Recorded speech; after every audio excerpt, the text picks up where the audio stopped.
Kia ora, good morning. Welcome to your Punters Lounge on Golden Slipper Day here out of the Auckland studios. We are going to cover both sides of the Tasman. Tauranga is going to be in place, so is Riccarton, but we have a huge Kiwi influence across the Tasman. We're in Sydney. Luckily, it has dawned a beautiful morning. Look at this. Aidan Rodney's going to be in Sydney for us, standing right on the track, no not there, standing on the track at Rose Hill. He'll update us before we talk to one of our champs, James McDonald, about his super book of rides today. He is getting out of the sauna to come talk to us exclusively. Then Graham Richardson, will join us to talk about his two big chances in the trophy coming out of Tauranga, and a little bit later on we'll check in on Riccarton. Then Brad Gray is going to talk about not just the Kiwis, but horses like the Autumn Sun. But we'll chuck in the Kiwis as well. Dance and Opie Bosson heading there for the Ranvit. There is so much to look forward to with this huge presence. Can we get a win in Australia? Well, stick around. We already have for the weekend. We'll show you that very shortly. The money man is Stephen Hunt. Good morning to you, Stephen. When we did the first call yesterday morning, I didn't see many horses I thought that might be plunge horses today, maybe Gift of Power at Riccarton. Tell me, where's the money gone so far? Well, just back to your first statement, Michael, well, I have to agree. There's been hardly any prices we've moved remarkably in terms of their opening lines. You look at up and down the card, 9-race program at Riccarton and 8 at Gate Par or Tauranga. So you're looking at a 7-race domestic card up and down the country. 5 of them are odds-on favourites up and down the country, either at Tauranga or at Riccarton. So I think it will be a multi-play for a lot of punters today. We will see those single plays throughout the day closer to race start time, but early doors throughout the week, it's been a lot of multis v single bets. But 2 horses that have stood out in the first 2 to 3 days in trading. Up north in Tauranga Race 7, the Japan Trophy at Group 2 level, Volpe Veloce. Now, she's been in the TPL best back runner at least twice, maybe 3 times in the last 6 months, Volpe Veloce. And look, again, we stress she's not a market mover. She's held that line at $3 since betting commenced on Wednesday, Michael.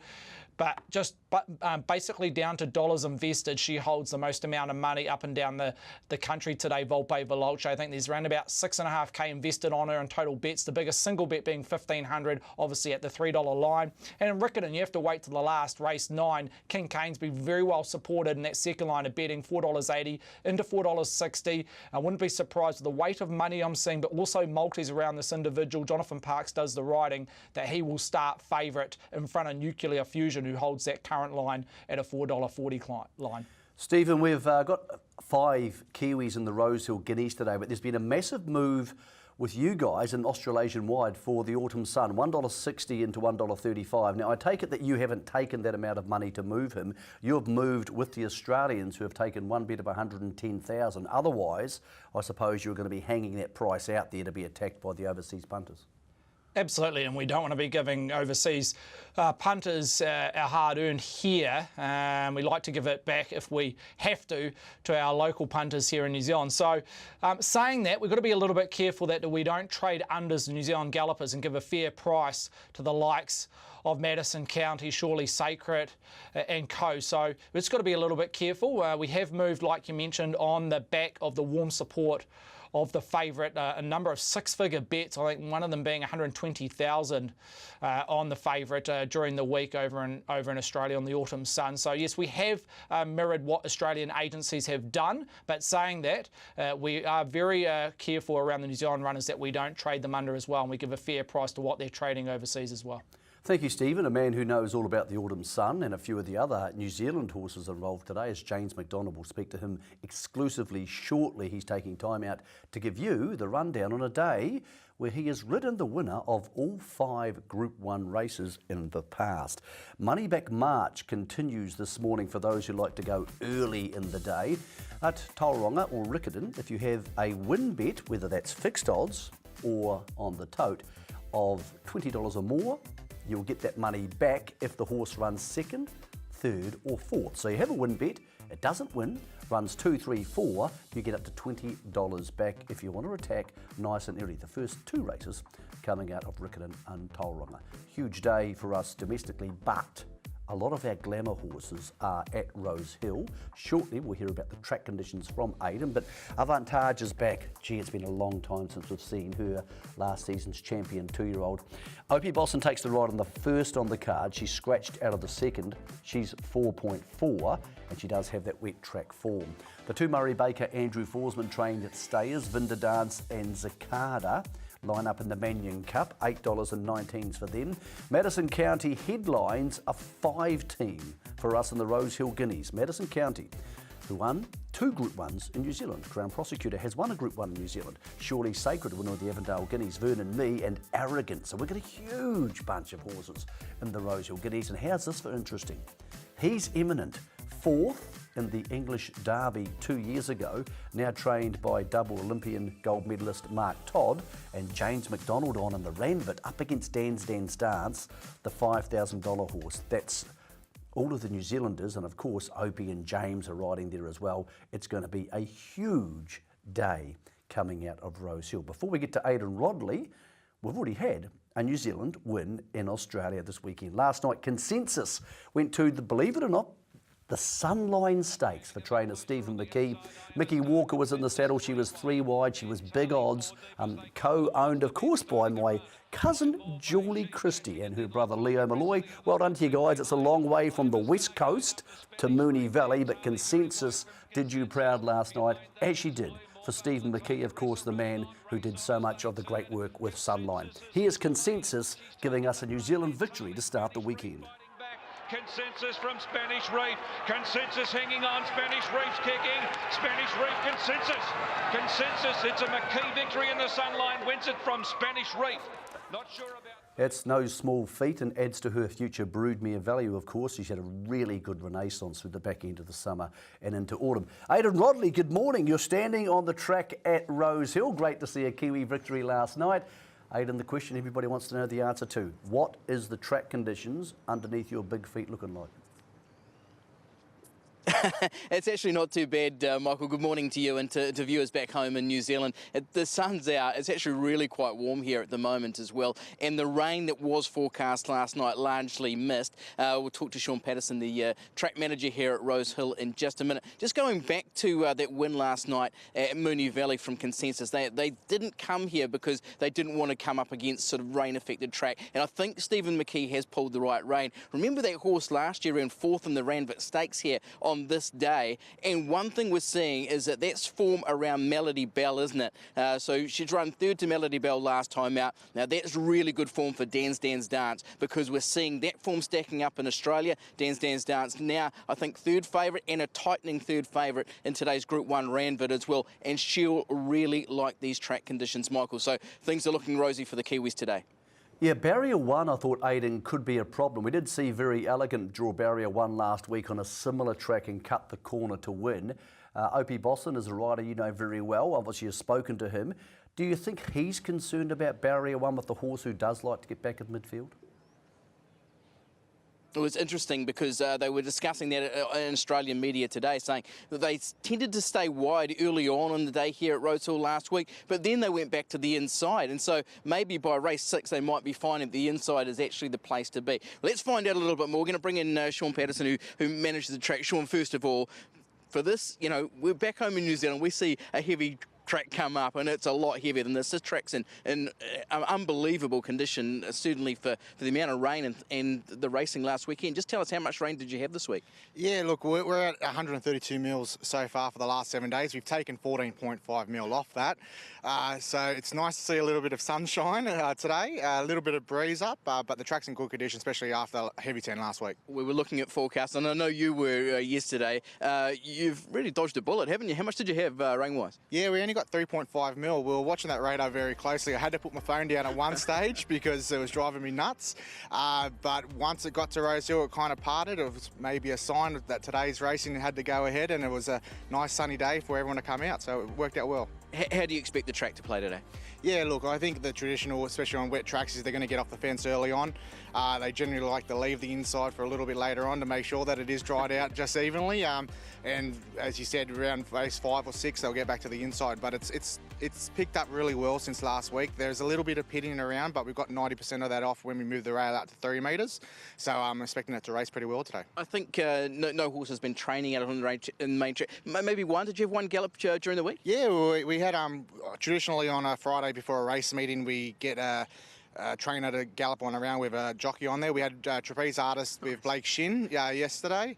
Yes, yesterday. It's all coming into a blur at the moment. But yeah, he was adamant that it was just in the heavy 8 range. It was borderline, and it's the same this morning. The penna hasn't changed really. It was 5.85 yesterday. It's 5.88 today.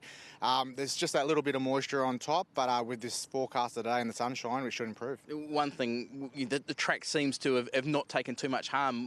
Why is that? Just can you explain to our viewers back home? Yeah, look, we know now that slipper is generally going to get wet. I think the statistic this morning was the last 8 out of 10 slippers have been on a soft or heavy track. So we make sure that we get our drainage right. We've really focused on this year. We've made sure that the plant health is better than it's ever been, and it's holding up what it needs to do. So a lot of that's about root structure as well, is it? Yeah, it's just about plant health. We've changed pretty much completely how we used to work. We use a lot more organics and things like that and concentrate mainly on the roots. If the roots are right and they're grabbing in the ground, the plant will do the rest. Okay, yeah. Winx has trained here on the track, so I guess you get to see a lot of her. You come to sort of know her, but is it still as exciting for you sort of coming out and preparing a track that you know Winx is going to go around on the day? Oh, definitely, and we get that thrill weekly, you know, sort of style. So we always sneak up early in the morning and have a quick look, and we get mesmerised, but it's a funny situation today. I haven't thought about racing at all. Yeah. I've just thought about making sure the track is as good as it is. And then this morning I'm thinking, oh, well, we've got Winx, we've got Autumn Sun, we've got Red Zell. I said, now the butterflies are starting to pick up. Absolutely, because I guess the main thing for you is just making sure the track's in great nick, but then you realise, hang on, we've got 5 Group 1s on one of the biggest days in Australia, and like you say, the horse flesh as well. Yeah, thanks for reminding me at this stage. Yeah, but look, we've done everything we possibly can. The weather hasn't been all that nice to us, but today it's looking good, and it's in the best shape we can possibly present. Okay, just talk us about today as well. Obviously the sun's here. It's pretty hot. Well, for us in New Zealand, it's pretty warm. So for you guys, could you expect an upgrade, or is there rain on the forecast? What's the theme for the day? Yeah, look, they're predicting a storm later on tonight. They're saying about 5:30 to 6, so that shouldn't affect us. With that 3.5 probably later in the day yesterday, it's just going to sit around that little bit longer. It feels genuine 8 at the moment. I still think it's on that borderline between a 7 and 8. Once we get 2 or 3 races in and then the horses start to chop up the ground a bit, it depends on if the sun's shining and it dries out, or that brings a little bit of moisture up. Yeah, exactly. Well, thanks for joining us, Sean, and best of luck for today. Thanks so much for joining us here on Trackside. No worries, thank you very much. Okay, so Michael, that's the latest on track conditions. Undoubtedly, this track is holding moisture, but understanding how much rain has fallen here, it is an unbelievably good condition. Aidan, of the New Zealanders today, would Avantage be a best winning chance in your opinion, or do you think Dan's Dance can beat some of the big names in the Rampant? Well, that's what we're hoping for, isn't it? And I think Dan's Dance is going to be your Dance, as she's known, is going to be very hard to bowl. Obviously, that barrier 1 is a little bit of concern. Opie Boston is flying in this morning. He takes the ride on both of those, as well as Vernon Me as well in the Rosehill Guinea. So he's got a really big day as well. And he also picks up the ride on Zakata for Murray Baker in that Mannion Cup. Of course, Murray Baker also, with Andrew Forsman, has Vinda Dance in that same race. They both looked terrific yesterday. We've got a really strong hand in that Rosehill Guineas, but I think Dance, if she can, well, she will cope with these conditions fine. Avantage is going to be fresh up, so maybe just a touch vulnerable on a testing track, but she was very good at the trials last week. She's won 6 of 7. She's got an unbeaten record fresh. She's got a very good record on slow tracks as well, and this probably presents it that way. It's more like our on the mid-range of the slow rather than a heavy 10 that we know. So on that front, all those New Zealand horses that are here today, and that's where I think they've pulled the right rein with Consensus by heading to Melbourne. The ones that are here do handle rain-affected tracks. Mate, thank you. Enjoy your big day at the office with lots of New Zealand input coming out of Slipper Day, hoping for some more Kiwi victories and some feedback from you for weigh-in tomorrow morning. Aidan Rodley at Rosehill for Slipper Day with an update to the track, which we're thinking's around the sort of 7-ish to 8-ish slow region by New Zealand standards. Very shortly, we'll talk to James McDonald, a person who knows how to win the big races at Rosehill. He's won all 5 Group 1s available today. For Riccarton, though, is probably just, maybe, the feature race coming, a feature meeting coming out of New Zealand today. It's probably equally divided between it and Tauranga. A nice day in Christchurch today. Track's in a dead 4. It's had plenty of racing recently, Riccarton, and it's been holding up really well. So looking forward to meeting code 6 there with Team Rogerson on the Invade, down there with 3 of the favourites, including Gift of Power and Contessa Vanessa. At Tauranga, they had the $100,000 Windsor Park Stud Trophy. Few showers possible, so we're hoping they stay away. Tracks are dead 4 at the moment, and again, the rails and the true betting on meeting code 2 there. We'll talk to both Greg O'Connor at Riccarton and Brendan Popplewell at Tauranga to get the updates from those tracks and their best bets for the day. On the other side, we talk to the magician, McDonald.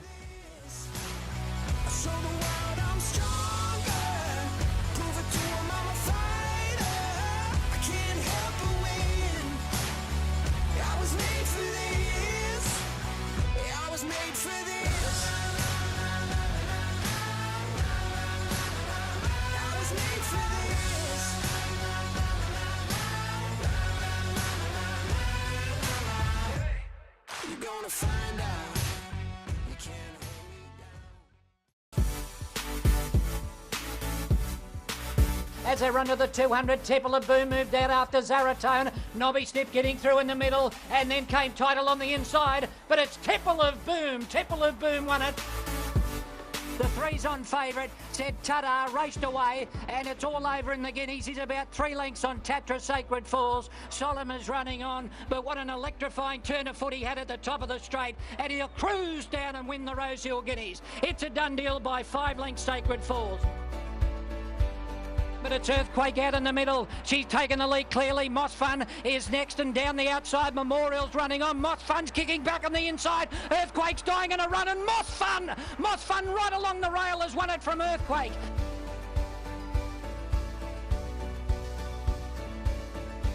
Real Impact is still the leader from Criterion. Shooting to win, can't get there. Criterion the inside of Real Impact. Real Impact and Criterion. Criterion driving here at Real Impact. Oh, it's a close one. Real Impact refused to sit down. But the favourite contributor races to the front. Tosin Stardom goes into second. Then Lucia Valentina, but contributors drawing clear in the Ranvet. Pretty cosy at the finish, and contributor wins it by a length and a half.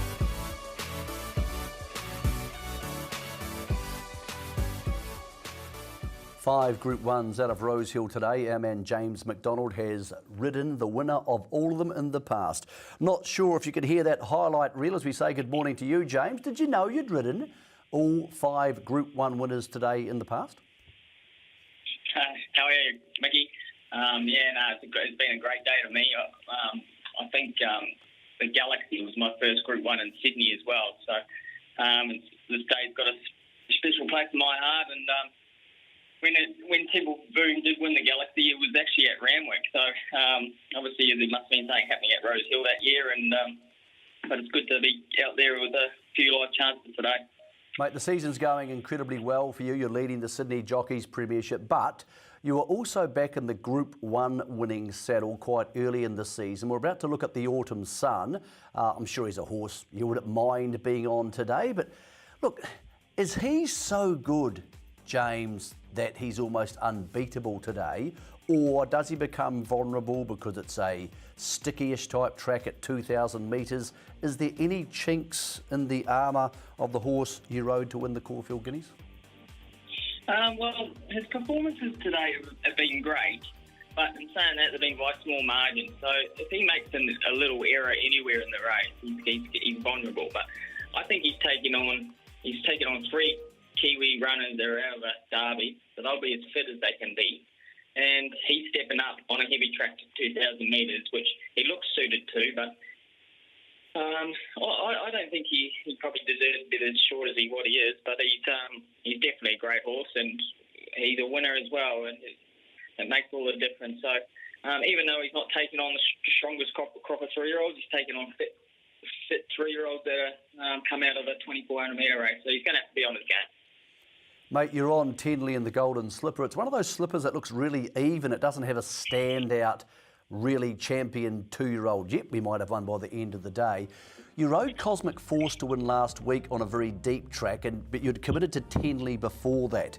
If you could remake that choice this morning, would there be much between Cosmic Force and Tenley? Well, it's hard to ignore that performance of Cosmic Force. He was extremely good when he won by 7 or 8 lengths, and it's probably been the performance of the year for a 2-year-old. But in saying that, I'm very happy with the choice I made with Henley. She's a winner.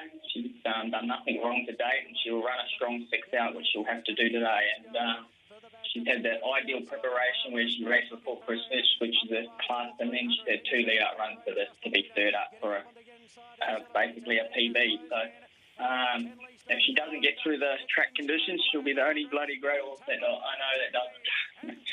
Well, let's hope she does for you, mate, because 2 slippers would be an awesome accomplishment at your age. You've ridden plenty of others here. You've ridden Microphone, obviously Cosmic Force last week, Bivouac, and look, you've ridden Kamichi. Is there much between these horses, James? Because when you look at the field, it feels really even. Like most of the horses have shown at least enough to suggest they could win the race. Yeah, I've basically ridden at least a quarter of the field, and you probably left one out there that's really a nice horse as well, and that's Loving Gabby, but she's a very inexperienced, makes it a tough ask for her, but she oozes a lot of quality. Microphone, he's a business-like kind of horse, just jumps, puts himself in the gun spot and does the rest, you know. His record speaks for itself. Then Kamichi races on the speed. So probably the only thing against Tenley is she's probably a little bit better than him and will turn out to be better than him, but in saying that, she's going to have to make a bit of luck from back in the field. And if there's tempo on, she'll run a strong 6 out. But it's a funny race. We don't know where we'll be in the, like, as in off the rail, on the rail. We'll be scouting wide. I'm not too sure at this stage. The track played very good last weekend for a heavy track, and I expect the same this weekend. James, I know speed mapping and where you think horses are going to be and where your rivals are going to be are crucial at the top level in Australia. Is it impossible to map a slipper for 2 reasons? Because of the track you mentioned, but because most people want to press forward and get involved early. Like, for someone, a horse like Tenley, do you have to be really flexible in your thoughts? Yeah, well, she's pretty one-dimensional. She's got back in every start, and so she's relying on a bit of tempo. As a typical slipper, they tend to go, if it looks moderate pace on paper, they'll go quicker, because there's always one that will, from the inside, will hold a length closer in position, and that forces the pace to go on 2 lengths quicker. And if the runners from out wide circling, navigating, they're going to want to be crossed. You've got a 400-metre run to the first fence. So there's not a lot of time for these young 2-year-olds, and everyone wants to get close to the fence. So as a rule with the slipper, it's always genuine tempo, and that's with the runners being likely to be midfield, will always press for a spot further closer, and that's just the way it is. They're waiting for big money, and everyone wants to give them the best possible chance. So I'm hoping that it's really good, genuine tempo in this race, and Tenley comes out on top. Mate, the Ranvit is a weight for age race without the Autumn Sun and without Winks, which makes it a winnable race for some of these horses who probably couldn't beat those type of horses. You're on He's Eminent, or Eminent as he was known up in England and France, for your good friend Sir Peter Valla. I know you've had a sit on the horse for Sir Mark Todd. Can he win today? Because obviously he has wet track form, having raced in the Northern Hemisphere. Or are you thinking he's going to need a run? It's hard to know. I haven't had a lot to do with the horse, to be fair, and Mark's a bit unknown as well. So we're both going in a bit blind-eyed. But in saying that, I've sat on a lot of Europeans that travel from Europe down, and I can safely say this is by the far and away the best quality horse I've sat on down here. He uses a lot of quality. It's obviously he's got great form as a 3-year-old, and it's tapered off the last few starts. But if he recaptures that 3-year-old form, he's definitely going to be, whatever beats him will win the race, basically. And look, I feel he's very fit, but you can't underestimate match fitness, and that's probably what he's going to lack. But he's definitely got class on his side, and he's been working extremely well. How do you think Dan's Dance will go against the Australian weight for age horses minus Winks? Because she's been awfully good here. Is she good enough to win a race like this? Especially in the bog, I think this is her race. That if she's going to be competitive, and it will be this race, I can't see her figuring against Winks and those kind of horses. But they've found a nice race for her to kick off. She's got conditions to suit. So this will be her day to shine, really, if she is ever going to make a step up. She's been to Australia before as a younger 3-year-old, and she failed that time. So, look, she's probably a bit unknown, but I think she's definitely good enough to compete. And whether she's good enough to win, I'm not sure. J-Mac, we're looking at your book of rides. It's Resin, Military Zone, Casterton for OTI, Crown Prosecutor for Stephen Marsh, of course, Ring-a-Ding-Ding, He's Eminent, Tenley and Nature Strip. It's a lovely book. What's your best chance of riding a winner on the day? Not the one you want to win, but the one who's most likely to win. Look, probably most likely is Risen, but she's drawn a little bit awkwardly, but she's a very good horse in lumps and mud. She looks pretty well suited in that race, and she's obviously taken on another very highly talented 3-year-old in the event age, and so she's going to have to be on her game, but I think she's well suited today. Mate, you've been sitting in the steam room today trying to shed the last half a kilo before you go to the races. You've done this all before. You've ridden a winner at Ascot. James, when you wake up on Golden Slipper morning, is it a slightly different feel to a normal Saturday? Do you feel it even now after all these years of experience? Oh, absolutely. There's obviously a bit of a buzz going around, and you tend to wake up a little bit earlier than what I normally would. I was up at 6 this morning with a spring in my step, and it's pretty exciting. There's 3 really nice horses that I'm looking forward to swinging my leg over today, and hopefully they'll do us proud. Mate, good luck. We hope you ride a bunch of winners, including the Slipper and maybe even Crown Prosecutor for New Zealand and the Rosehill Guineas. Go get him, J-Mac. Cheers, mate. Thanks. That's James McDonald, who jumped out of the sauna to shedding half a kilo to come back and talk to us here. He always gives plenty of his time to the New Zealand media because you can take the boy out of Cambridge, but you can't take Cambridge out of the boy. Stephen Hunt is with us. I believe, Stephen, we have a J-Mac special for today. Talk to me. I think this will be very popular, Michael. In fact, I've got no doubt. Option 802, James McDonald to ride 2 or more winners. $5 is your price tag on option 802, and you just go through his book of rides. Look, the Autumn Sun you can almost tick right now. That's 1 win. Now, where's he going to find us next? Tenley, second favourite for the Slipper. He's Eminent right in there in the other Group 1 later on the afternoon. Nature Strip in the Galaxy, I think.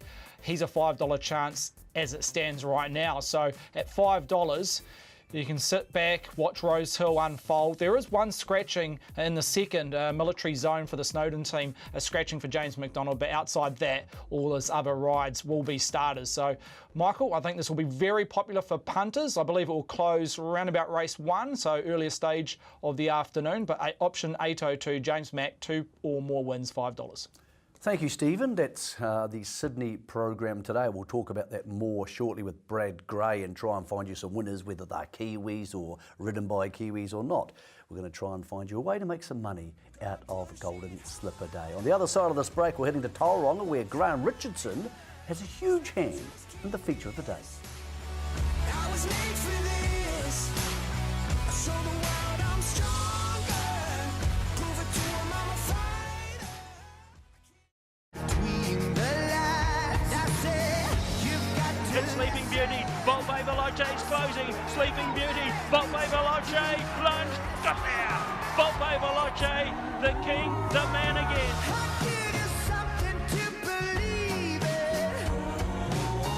Burn up a basement full of demons.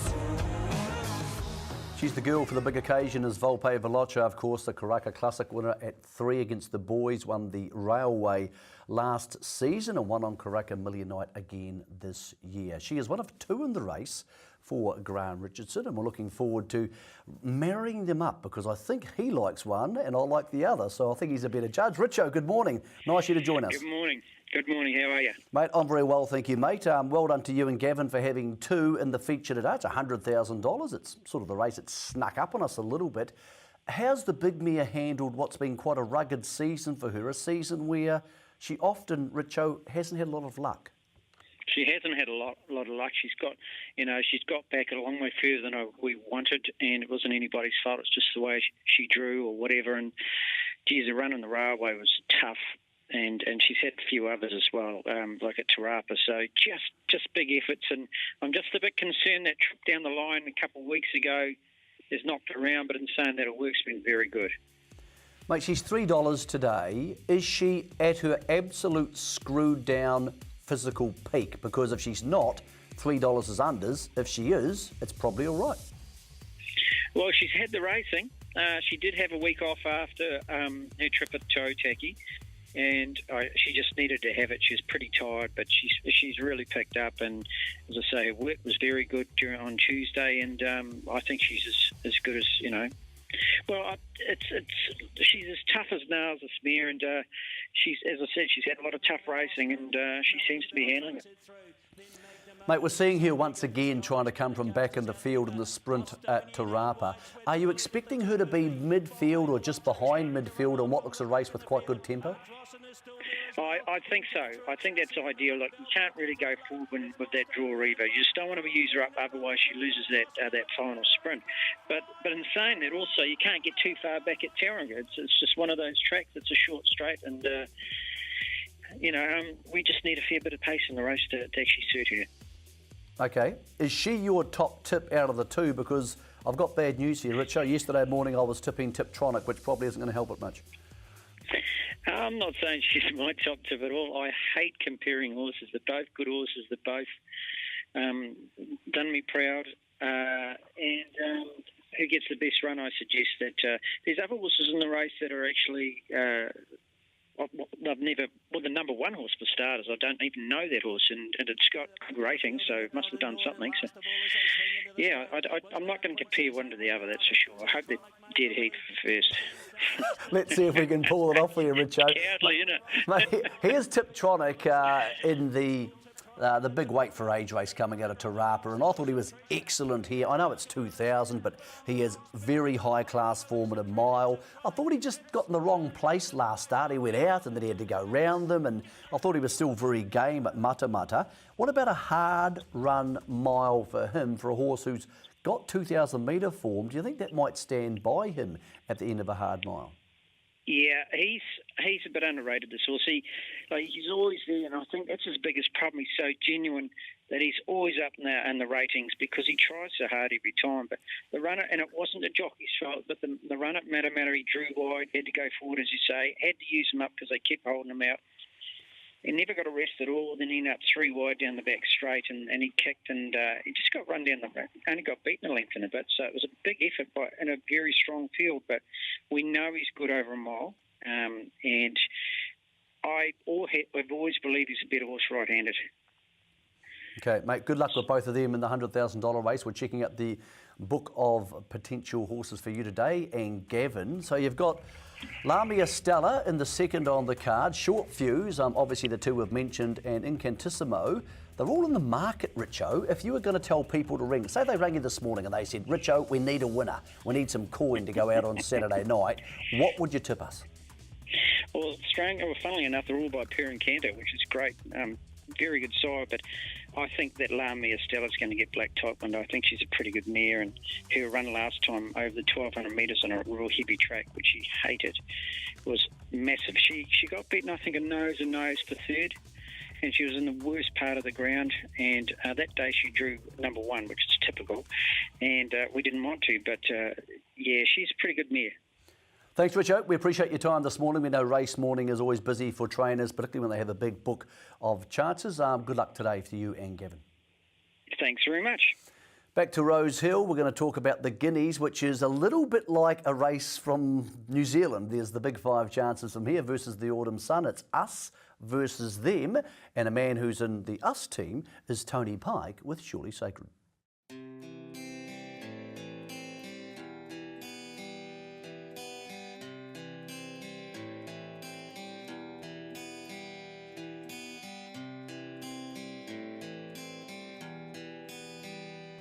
Tony, Surely Sacred, he looks as relaxed as what he was before the Derby.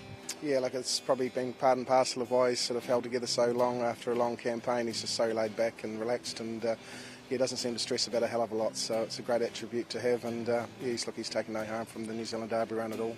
He went into that race as favourite on the back of a terrific Avondale Guineas win. What did you make of what he did at Ellerslie? Look, I don't think he could have run any better, to be fair. I think if you talk to Vinny, he said he just had an absolute shocker. He just, wherever he went, nothing went right for him. He sort of lost his spot going out of the straight and ended up back sort of second last, and tried to take off around them, got shunted wide, and to finish 2 lengths from the winner was probably a pretty good effort considering. So, we're just taking that as a winning run, and hence we've decided to head over here and have a crack at the ATC Derby. Obviously he's relaxed here. How has he travelled and settled in? Yeah, brilliantly. He arrived late Monday night. Aaron was here when he arrived. Hasn't turned to here. He's eaten well through the week. He's obviously hasn't done a lot of work, but just light trot and kind of work through the week, and he's taken it all in his stride, and he's actually quite enjoying life over here. Yeah, he'll confront a heavy track here at Rosehill on Saturday. What are your thoughts on how he'll cope with conditions? Yeah, just talking to a few of the locals, Gerald Ryan this morning at the Gap. They're talking about it getting back to a slow 7. Just looking at the forecast, and they had a good drying day yesterday, so I actually think it'll help him. Probably my biggest concern going through the summer was the hard tracks, whether they actually catch up with him. So he trialled really well on a slow track before his winning debut on a slow track at Te Rapa, and probably just got the action to suggest a little bit of given the ground's going to benefit him, so I'm not too worried about track conditions. You've drawn out a bit, which I think is probably an advantage anyhow. How do you ride him? Yeah, look, it's probably taken any question marks of trying to get close to the speed in the Rosehill Guineas out of play. Obviously, the Derby's our main aim. We'll probably just have to go back until he gets covered. Just don't want him getting caught wide again. He's had that in his last 2 runs, and he's done it tough. So if he can just get cover on Saturday and hit the line strongly, run top 4, we'll be really happy heading on to the Derby. You come up against the Autumn Sun, who's got a massive rap. Can you beat him? Oh, look, you'd like to say you could, but he's potentially the best 3-year-old they've had here for a while, and I think the 2,000 metres is really going to suit him as well. He's not going to get as far back from gate 3, and although you'd love to say you'll beat him, I don't think we can. But look, that's not our main aim on Saturday. It's just a good run heading forward to the Derby. You gut feel on how he will go? I'll be very surprised if he doesn't run in the money, to be honest. He's trained on really well. His exhibition gallop at Tauranga was great last week.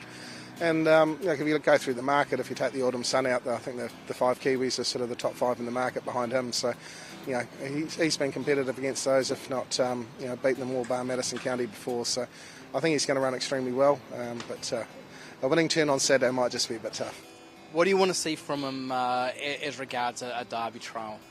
Yeah, look, obviously he's probably going to have to get back a touch from that draw as long as we don't want to try and take off around them this time. If Frosty can just sort of get a nice drag up into the race, he hits the line strongly and finishes thereabouts with the ones behind the Autumn Sun, it'll be wrapped going forward to the Derby. Let's hope that he can produce something like he did in the Avondale Guineas this weekend, Tony. Yeah, look, I think he will. I think he's going to run extremely well, and really looking forward to the Derby in 2 weeks' time.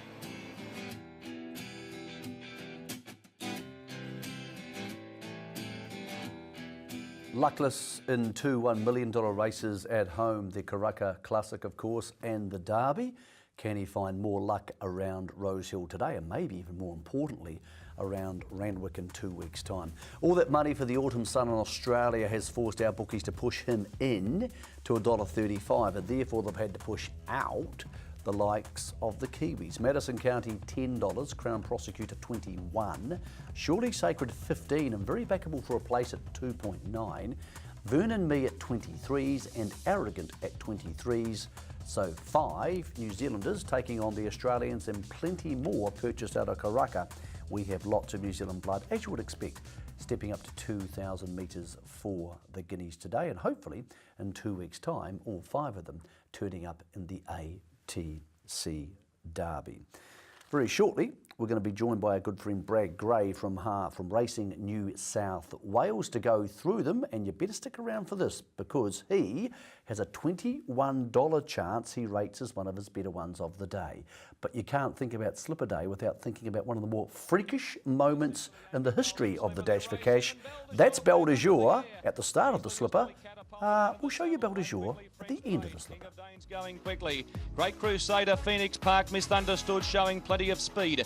Phoenix Park is very wide as they settle down. Unsettling King of Danes leads the way from Great Crusader. Phoenix Park now third on the fence. Road to Success moving up around Assertive Lad, 2 lengths away, French Braids. then Misunderstood. She's in between runners. Fate Gallant wide on the track, starting to go around the outside as they come down the side from Operetta's de France. Preserve is a long way back in front of her. Crown Glory with Veteran. Then Belle de Jour and Continuum last on the fence. King of Danes in front. Leads by a length on his Queensland counterpart. That's Great Crusader. 2 lengths Phoenix Park. Assertive Lads under the bat. They were followed by French Braids. Road to Success. Great Crusader ambled up on the outside of King of Danes. 2 lengths Assertive Lad and French Braids about to burst in the clear. Phoenix Park in front of her. Great Crusaders hit the lead at the 200 from King of Danes. They were followed by Assertive Lad. And here's the winner. Crown Glory starting to storm home with Belle de Jour. Belle de Jour's got the run with Crown Glory. Belle de Jour hit the lead. And one of the great wins in the Golden Slipper after bungling the start. She's won it from Crown Glory. What a performance.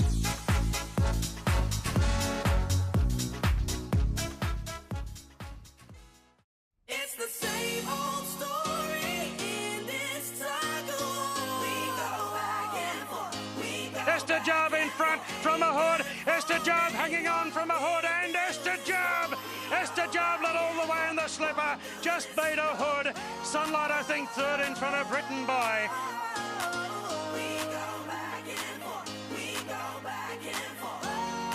The Autumn Sun is lifting late. Fundamentalist in front. The Autumn Sun's really surging. The outside. Yes. Oh, what a super win.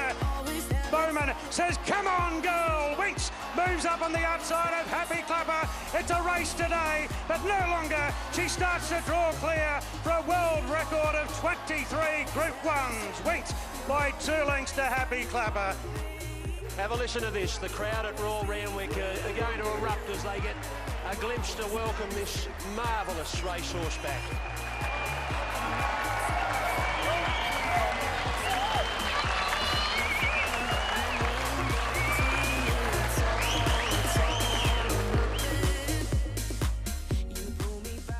You know, it's a remarkable day at the office when we haven't really even spoken about Winks, and to be perfectly honest, she's probably not going to be the total highlight of the day. She's going to win, almost certainly, the George Ryder against horses who aren't in her class, but there's other races which are going to have at least as much attention and far greater turnover. Winks is there today, so too will be Brad Gray from Racing New South Wales. And look, Brad, we don't mean to be in any way derogatory about the great mare, but it feels for once, Brad, that it's not just about Winks today. The depth around the card is so strong that there's plenty of other places to focus.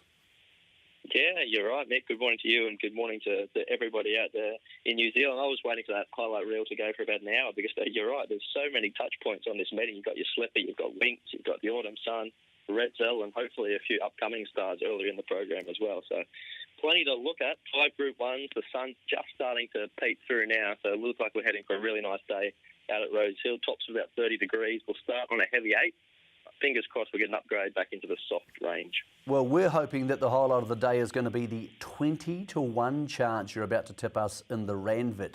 You're warming to a horse who's come out from England, disappointed originally, being very strong in the middle part of its campaign, the Taj Mahal. Okay, I said 20-1, it's now 18-1 in New Zealand.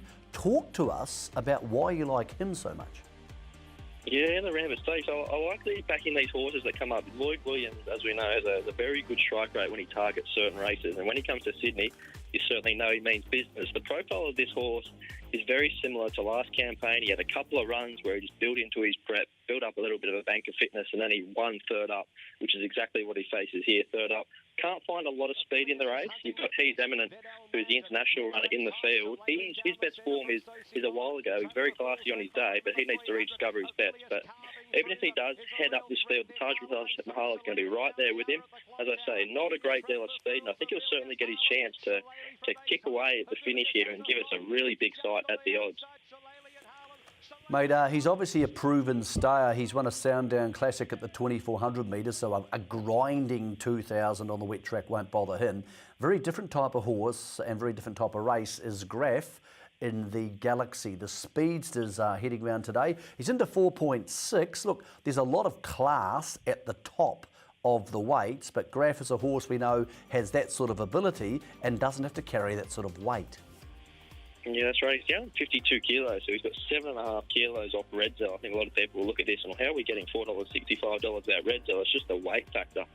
there's such a big one here. This morning we actually lost ball of muscle, so a little bit of speed has come out of the race. That's not to say they still won't hum along, because you've got the likes of Redbell there. We know he likes to move. You've got Jungle Edge, and of course Nature Strip is a keen going horse. So 52 kilos on his back, Graph. His last 2 runs have been really good down the Flemington Straight.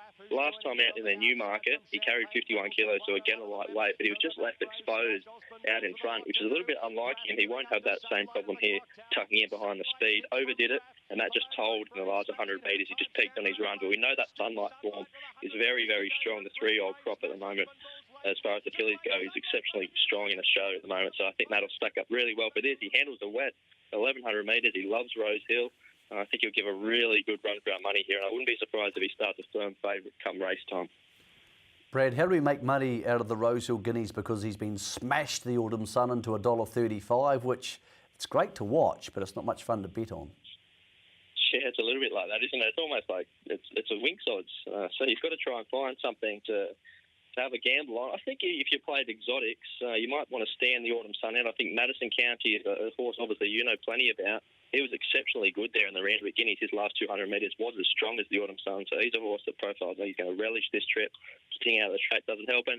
One little bit of odds I think you can throw in is Dealmaker. He's the stablemate to the Autumn Sun, also trained by Chris Waller. He comes out of the Australian Guineas, and his form ties in pretty nicely with a couple of handy ones, including Mystic Journey, who we know is a very, very good filly herself. She only finished a couple of lengths off her in the Australian Guineas. Handles the wet. I think they might push forward from the gate, and you've got Huey Bowman doing the steering. So I think you can play around those 3, and hopefully we can get a little earn there in some exotics.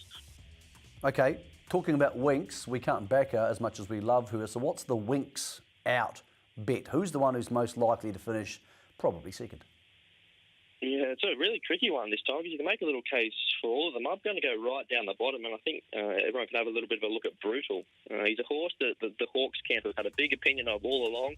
Of course, he won his first 3 starts. This campaign, he's been thrown in the deep end a little bit against the older horses. He's had no luck whatsoever, though. First up, he was trapped wide as an odds-on favourite. Went down, but certainly went down fighting, just missed running third. And then last start in the Canterbury Stakes, which is a deep race won by Trapeze Artist.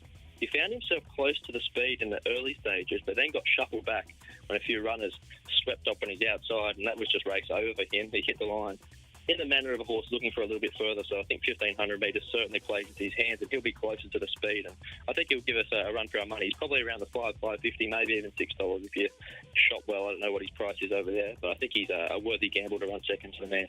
Mate, getting $5 here, and you're with Tenley for James McDonald and Godolphin in the slipper? Yeah, what a race this is. What is it, $4.60 the favourite at the moment. It's been good support for Tenley, though. I am with her. I think her wins have been really full of merit, and her profile is of a filly that's really, really strong at the end of her races. Her last 100 metres is exceptional, and she hasn't yet hit a race where there's been a really genuine high-speed tempo. She gives the impression that she'll really relish that. So if they run along here, as they often do in slippers, which is one of those races where you've got guaranteed pressure, she's going to relish that, and there's going to be no horse in the field hitting the line harder. I think James McDonald has the opportunity to set her a little bit closer from barrier 6. Hopefully she's midfield, a bit of cover, maybe 3 wide with a bit of cover will be perfect, and she'll be ripping down the guts of the track late. So cheer home Tenley for us.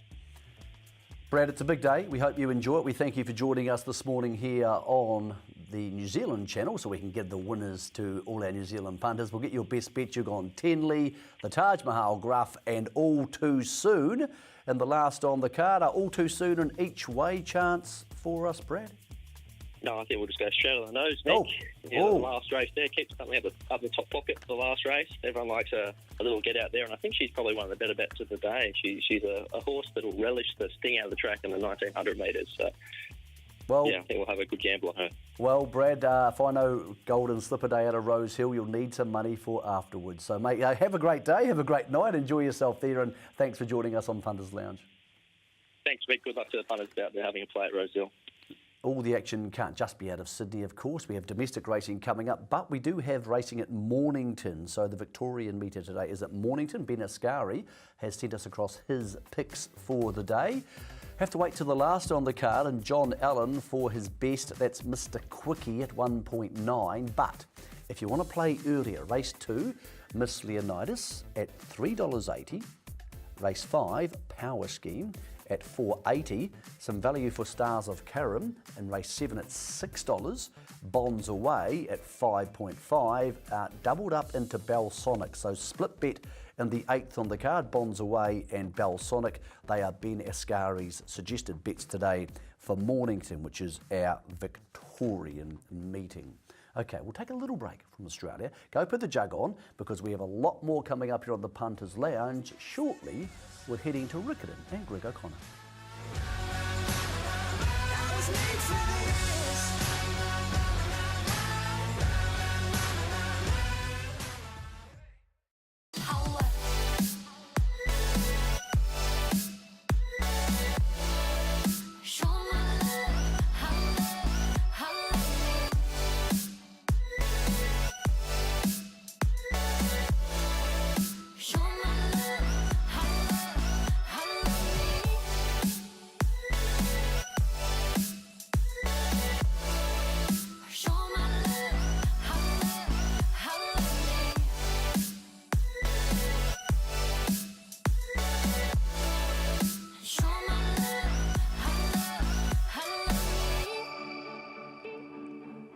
The tracks are 4 at Riccarton today. They've had an enormous amount of racing there recently, and it seems to have held up quite well. Greg O'Connor is the man on track. Gregory, just getting to you about the track. I know it's come up a 4, but has it got a bit rutty, Greg? Because there's been so much racing, and obviously at Riccarton they tend to get down to the inside and try and follow the rail. Is it getting a bit choppy on the inside? Very good morning to you, Michael. Welcome into Riccarton Park. Not really. I've actually never seen this track in better order. The track staff are doing an amazing job, and you're right, there's been a lot of traffic on it in recent times, but from a punting point of view, that's been outstanding because the form stacks up. You race there every fortnight, pretty much the same horses going around, and the track's playing beautifully. I'm almost certain it'll be upgraded today. Look, it's an awesome order, but I wouldn't be surprised at all if it does go to a good 3. And I was actually just listening to John Otham on the radio talking about the penetrometer and the systems that we use, and I really don't know why we don't go back to the old where it was heavy, soft, easy or firm. I think where the problem lies is when we play around with the numbers, because it's so variable, and of course the way they do the penetrometer, 1.5 metres out from the inside, 3 or 4 drops, means that it's not consistent. So maybe that discussion will be talked amongst the Racing Managers Conference. I think it's in about May, so that's my thoughts on it anyway, but I expect it to be upgraded today. Okay, that's good news, Greg. And as I said, the track has played very well there over a very busy last 2 months or so. The first on the card is for the rating 72 horses over the 2,000 metres. And yesterday the market opened each of 2, Smokehouse Bay and Takira. That's pretty much locked together there at 3.4 and 3.6. Lady Bearley, Let's Bring It On, and Head Office have a modicum of support. Apparently, let's get it from official from Stephen Hunt. Hunty, where's the money going on the first, mate? Pretty keen on the favourite here, Mick, in Smokehouse Bay. $3.80 when betting commenced yesterday. Now short as $3.40 and accounts around about 40% of total turnover. The favourite to kick off the first at Riccarton. Tikera, $3.80, also under $3.60. Lady Bearley, 6 out of turn to 6.5. Head Office, well supported, $9.50 into $8. The cold runner is number 4, Let's Bring It On. As short as $6 yesterday, now trading $8.50. And a couple they're willing to speak. Look, their punters are finding a case for number 6, and Shanzino opened at 23, now trading at 15, and a little bit of speaking also for Producer. But overall, to kick off the stayers race for the rating 72 gallopers, Smokehouse Bay, $3.80 into $3.40, best lead. Okay, hard to predict how they're going to land after the start of a 2,000 metre race for rating 72. Someone might roll the dice and press forward early. Here's what we think could potentially happen, and we're thinking it's a relatively neutral race at this stage, and therefore a slow tempo. Grego, I thought this was interesting because what we haven't seen a lot of with the Riccarton races recently is a great depth of riders. They've had to share the riders around either midweekers or the fact they've had to share with major meetings in the north. But today you have the locals like Chris Johnson and Corey Campbell and all those good riders, including, and the Pope's down there. You've got Jacob Lowry, another good local rider. Jonathan Parks is there. So, Greg, I think that really plays into the day. You're more likely to see shall we say, more consistent, cleaner riding when you have those really senior riders getting down there as well? Yeah, have to agree. And of course, the competition out on the track will mean finding the right spot in the run is imperative. Not that it's not normally, but when you have a high quality rider here, or group of riders, it's more important. Let's have a look at probably the key lead up race to this. Yes, Takeawera has been in wonderful form, but there's a few to come out of this. She's a mare by Redwood that's now won 3. She was very strong winning this race at Wingatui, but like I say, there's a few to come out of it. Smokehouse Bay is one of those. She'll be improved. Chris Johnson's got a bit of a wide draw here, but she can basically race in several places. It doesn't really matter.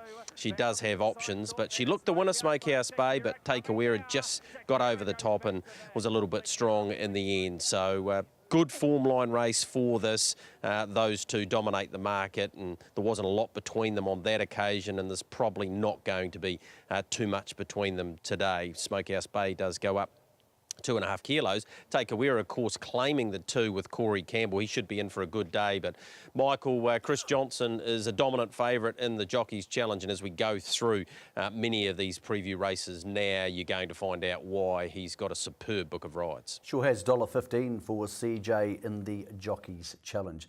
Second on the card, though, leans the way of Jonathan Parks, according to the market here, because the Northern filly has come down south. Our Hail Mary, she sits just off the speed and she hits the line awfully hard. The daughter of Ocean Park, who's now had his 80th individual winner, so well done to Waikato Stud with him. Hunty, I presume there's been money for a horse like her, but $1.90, I suppose it's close enough to the mark in a big field, and therefore there's lots of other percentage that has to be factored in. Very solid. Got as short as $1.85, Hail Mary. Look, Jonathan Parks gave up some key rides at Tauranga today to ride this 3-year-old filly down at Riccarton. Like I mentioned, got as short as $1.85. Accounts for around about 60% of total turnover. So look, I'm pretty confident it will start in the red, Michael, our Hail Mary. They are speaking a couple horses, whether you want to take them around exotic bet types, one of them being Fire Show, 10 into 850, and Severine, as high as 16s during the week, now trading at 14 for the On Fire, Go Racing, and Robbie Hannum. I see it ran 4th last start at Group 3 company in behind the Guineas winner in Emily Margaret. So that's pretty good form reference for a race like this. But overall, our Hail Mary, one of 5 odds-on faves up and down the country, and will be a multi-special for a lot of punters investing today. Speed map here, we'll see her back of midfield, I would suggest, and that can be tricky over 1,400 metres at Riccarton. They sort of jump out of the gates, they roll to the bend, and then it's hard to make ground on that bend. So, yeah, Jonathan's going to need to time his run to a nicety, but she has hit the line awfully hard in the last couple of races. Kaimar War out there drawn wide, expected to be neutral and trying to at least press forward, but there's a bit of speed here. This is going to be very interesting. Greg, one of the races of the day, look, I wouldn't be stunned if our Hail Mary just come out and bloused them and won by 2.5. Or, on the flip side, Greg, there's quite a bit of traffic between her and the winning post. By the time she's at the top of the straight, it could be quite awkward. So I think the J Parks factor here is going to be really crucial. Yeah, Riccarton Park as well. I'm sure she's going to love the wide open spaces, and just total respect. If Alan Sherrick travels here, he invariably gets the money, and she's shown durability, race tractability so far. I think the 1400 will be right up her alley, as we will see with this video. You're right, she really finds the line strongly. She got cluttered up a little bit on the inside, got off there and got to this position of the track, and Floral Belt loomed up like it was going to go straight past her, but this daughter of Ocean Park fought very solidly, and if she reproduces this performance, Michael, she'll go very close to taking out race number 2 and remaining unbeaten, and some decent spoils ahead for her. Of course, potentially a War Step. Haven't talked to Alan about that, but that is a possibility. I'm not surprised the money's come for Severin. A winner here during the Cup meeting. The Emily Margaret form out of Wellington is really strong now, isn't it? So I thought that she was a terrific place chance at least. Highly Unlikely is racing really well, and it's been racing in behind Earmax, one of your favourites, Michael, from this very show. So, yep, there's a few reasons to like those maybe for a place, but I think all the money's going to be around our Hail Mary in the second. Yeah, wouldn't be surprised if she got in tighter than the 190 and was the lead in quite a few multi-bets. One of the 3 features coming out of Riccarton today is the Seaton Family Memorial Hororata Cup. It's over the 1800 metres, so it brings together milers and 2,000 metre horses, or in the case of Oropuki Lad, a last start 2,600 metre winner. Stephen, as we come back to you, everybody knows Boots and All, and we know we love him and he gets the weight relief today, but it's still quite a bit of weight to carry. Are punters put off by that weight factor? Not at all, Mick. I think that 2 kg claim could be the key. Just gets it under that 60 kilogram weight allowance. Now has to carry the 59 with the allocated 61. Clearly the highest rating in the race of 99 for Boots and All. $3.80 when betting commenced Wednesday for this particular race over the 1800 metres. Now short as $3.50. I wouldn't say it's a strong lead in terms of single bet hold, but as a market move in a very even contest, that is the one, Boots and All, in front of Tommy Tucker, who's been well supported, even though it's only come in one turn, 8 into $7.50. Anything could happen. Notable drifter here, 6 out to $7.50. Pamir's been well supported, 11 into 10, currently a losing result. Bloodstream with the blinkers on, 8 out to 10, but again a losing result. And Timmy Tyler, 17 into 15, always well specced in a lot of the races he contests in, 17 into 15. But the best lead I can give is Boots and All, but I think it's found its bottom mark at 3.5, Mick, and punters just this morning backing a few around him. Oropuki Lad is one who could well drift, that being the case, opened at 3.8, could get out of touch.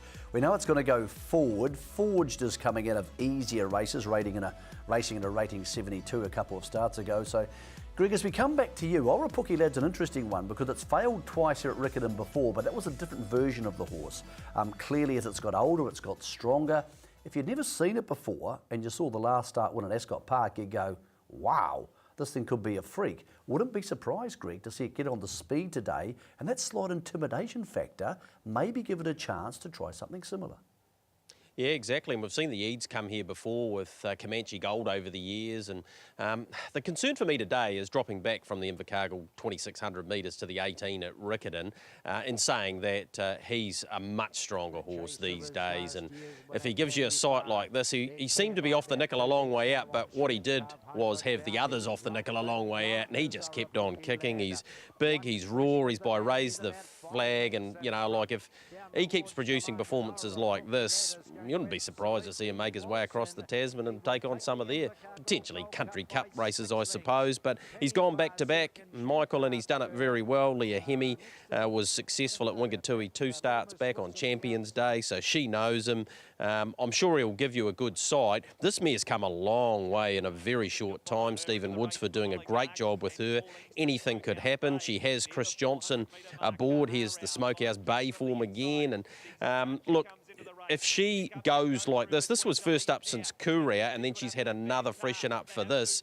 I think the progress that she's made in her last 4 or 5 starts suggests that the ultimate goal for her is to race at group level and win at group level. And look, she just kept on finding the line here. She's a touch who was brilliant, but anything could happen. With natural improvement and with that 54 kilos today, I believe that she's a definite threat. I've gone with Boots and All on top. He's the class horse. They're claiming the 2 with Corey Campbell. He can absolutely win this race, and ultimately he's the one to beat, but he's getting into a pretty short sort of a quote now, as Stephen quite rightly said. Team Rogerson is heading south and have some big winning chances, including the favourite in 2 of the features down there today. And one of those is Gift of Power and the Open Sprint, sponsored by the Thompson family, and $1.85. I think she might even close shorter than that, Stephen. I was saying yesterday she might close, maybe I'm wrong, but I was thinking she might get to $1.70 or $1.65. Is the money starting to come for her? Because I thought it would. There is, Michael, but what will hold up that $1.85 price for the majority of the day is the warm support on number 3, Disturbance, coming off a betting plunge at Wingatui last start. I think from memory opened at $8 and got as short as $3.50 on close, Disturbance. So they're reinvesting here, and they're very keen it can go 3 on the bounce this preparation, the Southerner Disturbance, to beat the Northerner and Gift of Power. So $1.90, $1.85 Gift of Power, Disturbance 5 into $4.80. Outside that, I cannot write a ticket for any other runner, including the 3rd favourite and Johnny Jones. So a lot of support, a lot of the money accounts for the top 2 in betting and Gift of Power, Disturbance. So like I mentioned, if there is a late push on Gift of Power, it could come in the last 5 minutes when Betfair comes into play. But at the moment, down to dollars invested, they match Disturbance and Gift of Power. So that's helping us remain that quote of $1.85 around the favourite. Yeah, I think the money will come for her. I think Betfair would light up for Gift of Power. They love a leader. I can see it jumping to the lead here and CJ just pulling up and going just quick enough to keep a Disturbance maybe out of play. Johnny Jones likes to go forward but carries 60 and gets the 2 kilos off, but its best form hasn't been as good as the best form of Gift of Power. Greg, I know it's never simple, and I know we in the North can be arrogant about overrating our sprinters versus the Southerners when you consider you guys have won the last 3 telegraphs, but there's a little bit of X factor about her.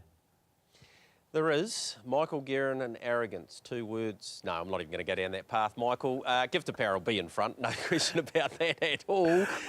Disturbance, quality horse, really has come back a lot stronger from his Australian campaign. Look, if he can run up to his latest win, which was very good, we'll have a look at Gift of Power and then we'll have a look at Disturbance.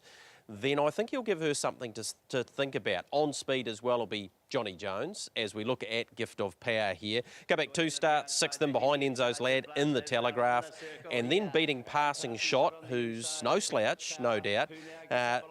She was really strong here. She's got a good horse's weight though, 59 kilos, and I think Disturbance with the 1.5 kilos, although it's not a lot, it may well have a part to play here, but she tries really hard and just gets the measure of Passing Shot here and comes to Riccarton Park, and for the first time, maybe the look up the Riccarton Straight might be a little bit more daunting than it will be for Disturbance, who was winning here fresh up, of course, and then went here to Wingatui in this very good race, beating Johnny Jones, who was in front and outside the leader.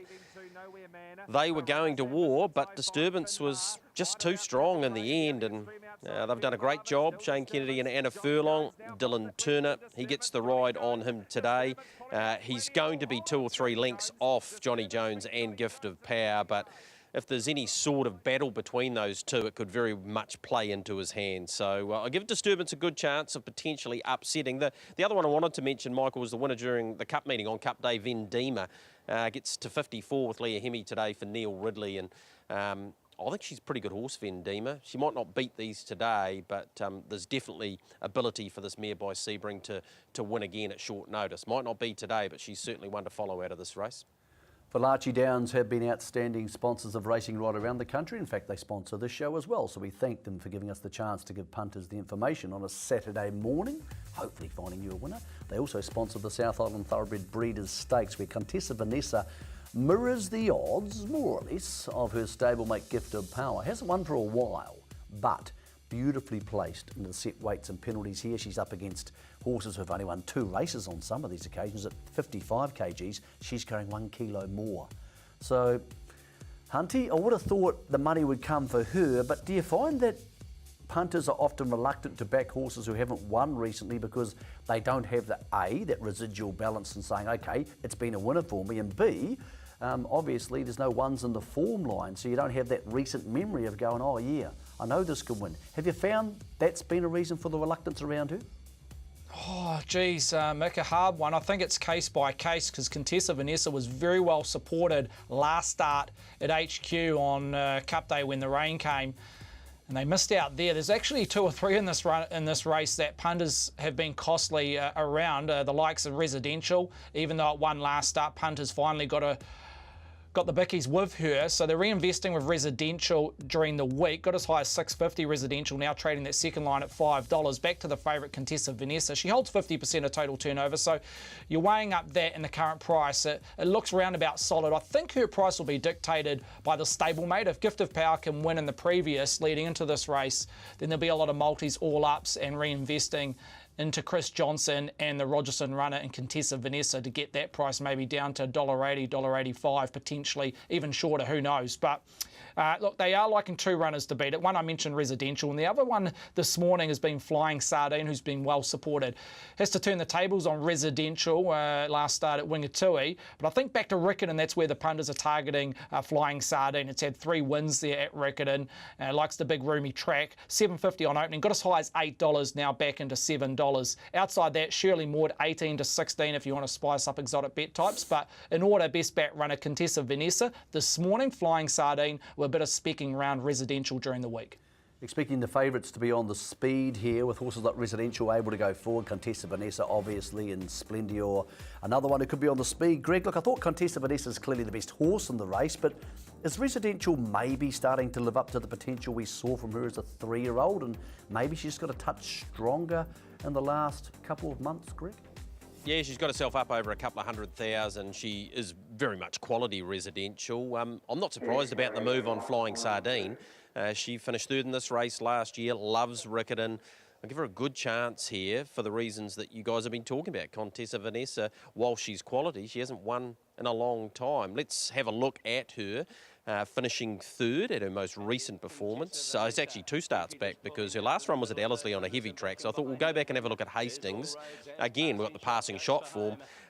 This day here, the rail was on fire, so many leaders won. So it took a pretty good job from, pretty good effort rather, from Contessa Vanessa to make up some ground. Passing shot just kept on rolling and got the business done. And she just kept on finding, did Contessa Vanessa, 56 kilos. She's almost throwing in here, so she'll get her chance. And if she races up to her best, there's no doubt she can win the race, but by no stretch is she over the line. Then Tessa's a good mare. She's had the 2 starts, Michael, this time in, been set for this race. It's the Kennedy Furlong factor. I would consider her to be a very good, a big threat to Contessa Vanessa and Flying Sardine, and Residential's the obvious one that you've got to have in your top 4. Okay, Gregor, if I gave you $100 to play with, which, by the way, I'm not going to do, what would you do with it? I reckon you can play 3 horses for a place today. I can't see Boots and All missing a place. He's come up about $1.50 or thereabouts. So into Flying Sardine, into what I believe is the best bet of the day, King Kane in the last, trained by the Pitman. Spoke to Michael at Addington last night actually and said, I think it's the best bet of the day. And he said, I have to concur. He's really turned the corner, the son of showcasing. So he's a great bet. And Celtic Wonders had no luck lately.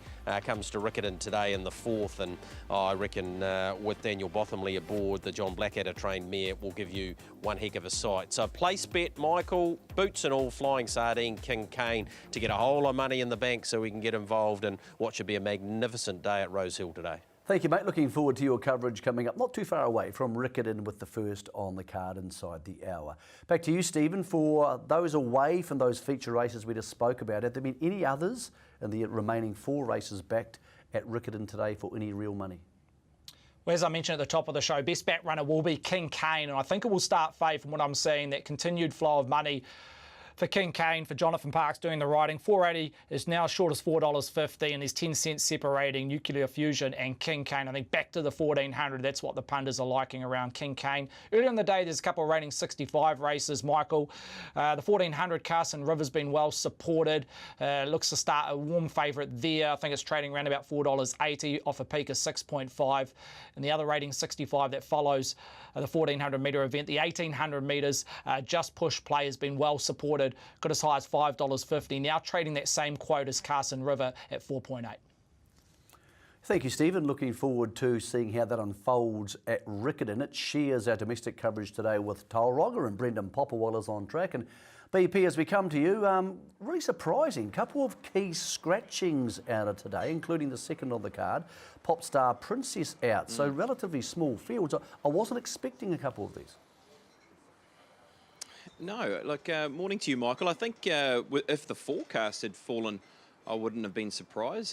Gee, there was a lot of rain that was forecast for Tauranga to fall overnight, and it didn't happen at all. They're lucky if they got a drop. Look, it's threatening a little bit with some overcast sort of looking clouds above us. So let's hope that we can get through the racing card here. But is it just that time of the season that we're falling into now, where, look, some horses have had some hard racing on some very firm surfaces that we've had over the last sort of 6 to 7 weeks, and now we're getting to that back end of the summer and the early part of the autumn, where we're seeing a sort of a change of horses that are stepping out. Now I think that's what it is with our middle range of runners in that sort of 65 through to the 80 bracket anyway, with so many light numbers. with our horses here this afternoon, Michael, which is a shame because, of course, it's Saturday Stakes and there's some good stake money available.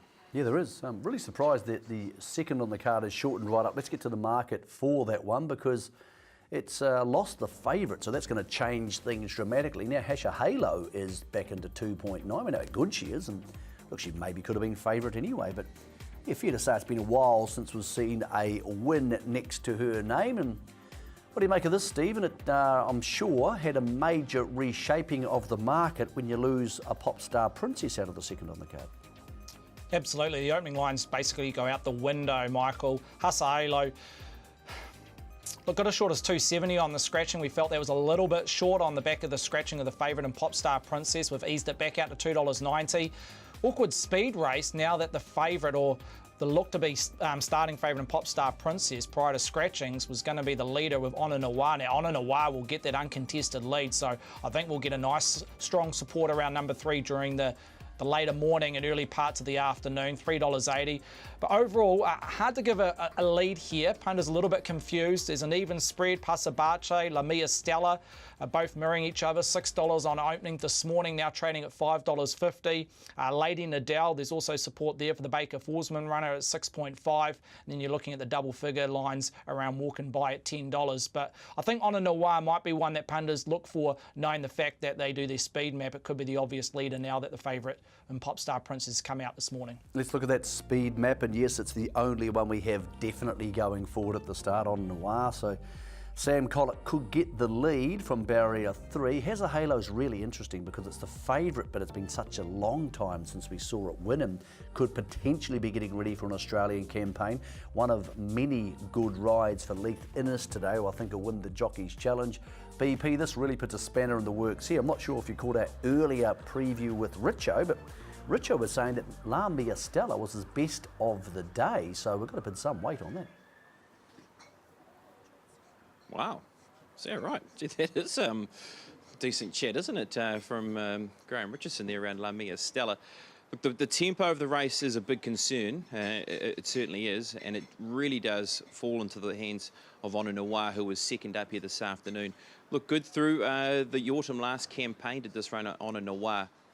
Hazza Halo, though, is a horse who's Group 1 company. She's Group 1 quality, as we saw by winning 1,000 guineas last season. And the last run to the races was exceptional. Now, we're going to take in this run where the horses run 10th.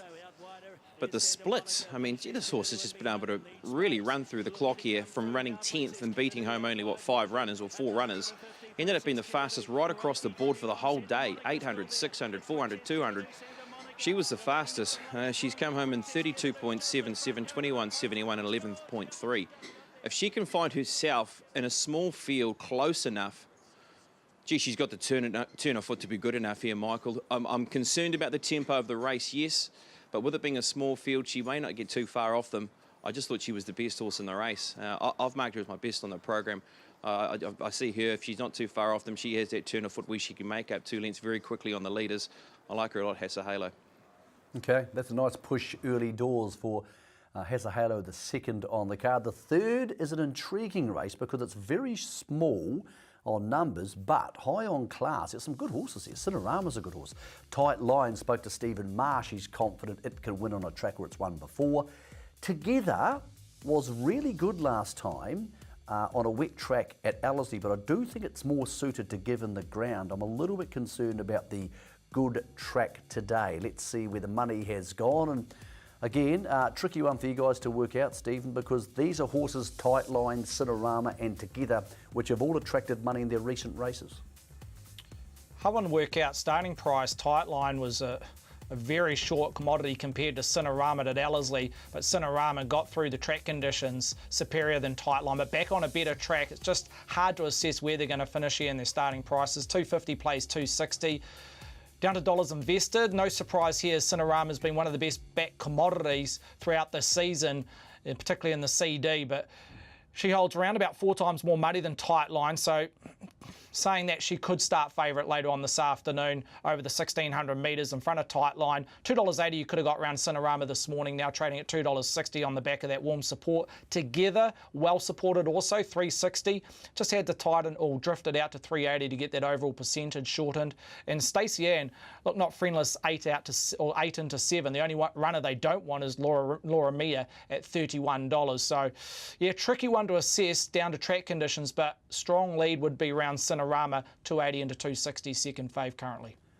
BP, as we look at the speed map here with Stacey Ann going forward, I thought this was one of those races where it's so tactical. If you're one spot further back than you need to be, you may have no chance of winning, and it could be the one who gets the uninterrupted run with the head of steam up at the right time. I thought this was a real game of cat and mouse ready to unfold. Oh, isn't it? This is a trick. It really is, this race, because Tightline, a horse who's been beaten on an off track. I think you've got to forgive the run to start to go. The horse was enormous, sort of climbing over them. We're not really getting the pinch of luck that I was looking for. Cinerama is progressive, beaten on a heavy surface where I don't really think the horse really enjoyed those conditions but got through on pure ability. And the same can be said about Together as well. I think Together is a horse who can get to black type level as well, and we've heard that from Jamie Richards in the past. So they are the three that I'm around, and it's just around which three gets that right run to be winning this race in the small field. Look, in the end, I leant towards the 3 over the 5 and the 2, but I think you could throw those numbers up any different way and you could come up with a different result around the race. So, yeah, tricky race to be betting into overall, I thought, Michael, but I went with Cinerama just. Yeah, I'm leaning towards Tightline because it has won there on that track before, but I agree, one spot further back and it could just be a mess of a race if you're on the wrong horse. Next on the card sees the hottest favourite around the country today in Santa Catarina, $1.50. Man, that is absolutely rock bottom for mine. I did speak to Stephen Marsh during the week and he said to me, yeah, we like her, of course we do, but he was a little bit concerned. She tried really hard fresh up, and that second up factor. So I'll be honest, I can't take $1.50. Stephen, what's the story here? Because that's getting incredibly short, and I'll be honest, I know we've had a couple of scratchings in Star Treasure and Salt Bay, but Marshy didn't give me a $1.50 push. I was thinking more $2. I know it's not going to get there, so has the money come for her? Well, I'm surprised Stephen Marsh turned away odds on. He likes those $5 quotes around his runners, but at $1.50, look, the betting plunge almost came off last start or first up back in New Zealand a few weeks back at HQ around Santa Catarina. Surely it's got to improve off that. $1.50, yeah, look, there is potential. I'm not going to hide the fact that there is potential. It could drift from $1.50. They are willing to spec a couple this morning. One of them being Born Dragon, $8.50 and a $7.50. That's a move alone this morning. Short fuse. Got as high as $9 off a shortener of 8.5 back into $8. Just a canter, 11. Got as short as 10, just out to 11. A little bit of specking for the outsider. No finer pins, drawn the ace. Might be one that just sits nicely on speed here at Tauranga. 31 into 26, currently a losing liability. So at the moment, we are winning on Santa Catarina. So like I mentioned, Mick, there is potential that $1.50 could drift. We could possibly see $1.60 in the short term, but the liabilities around Born Dragon, short fuse, just a canter, and also no finer pins.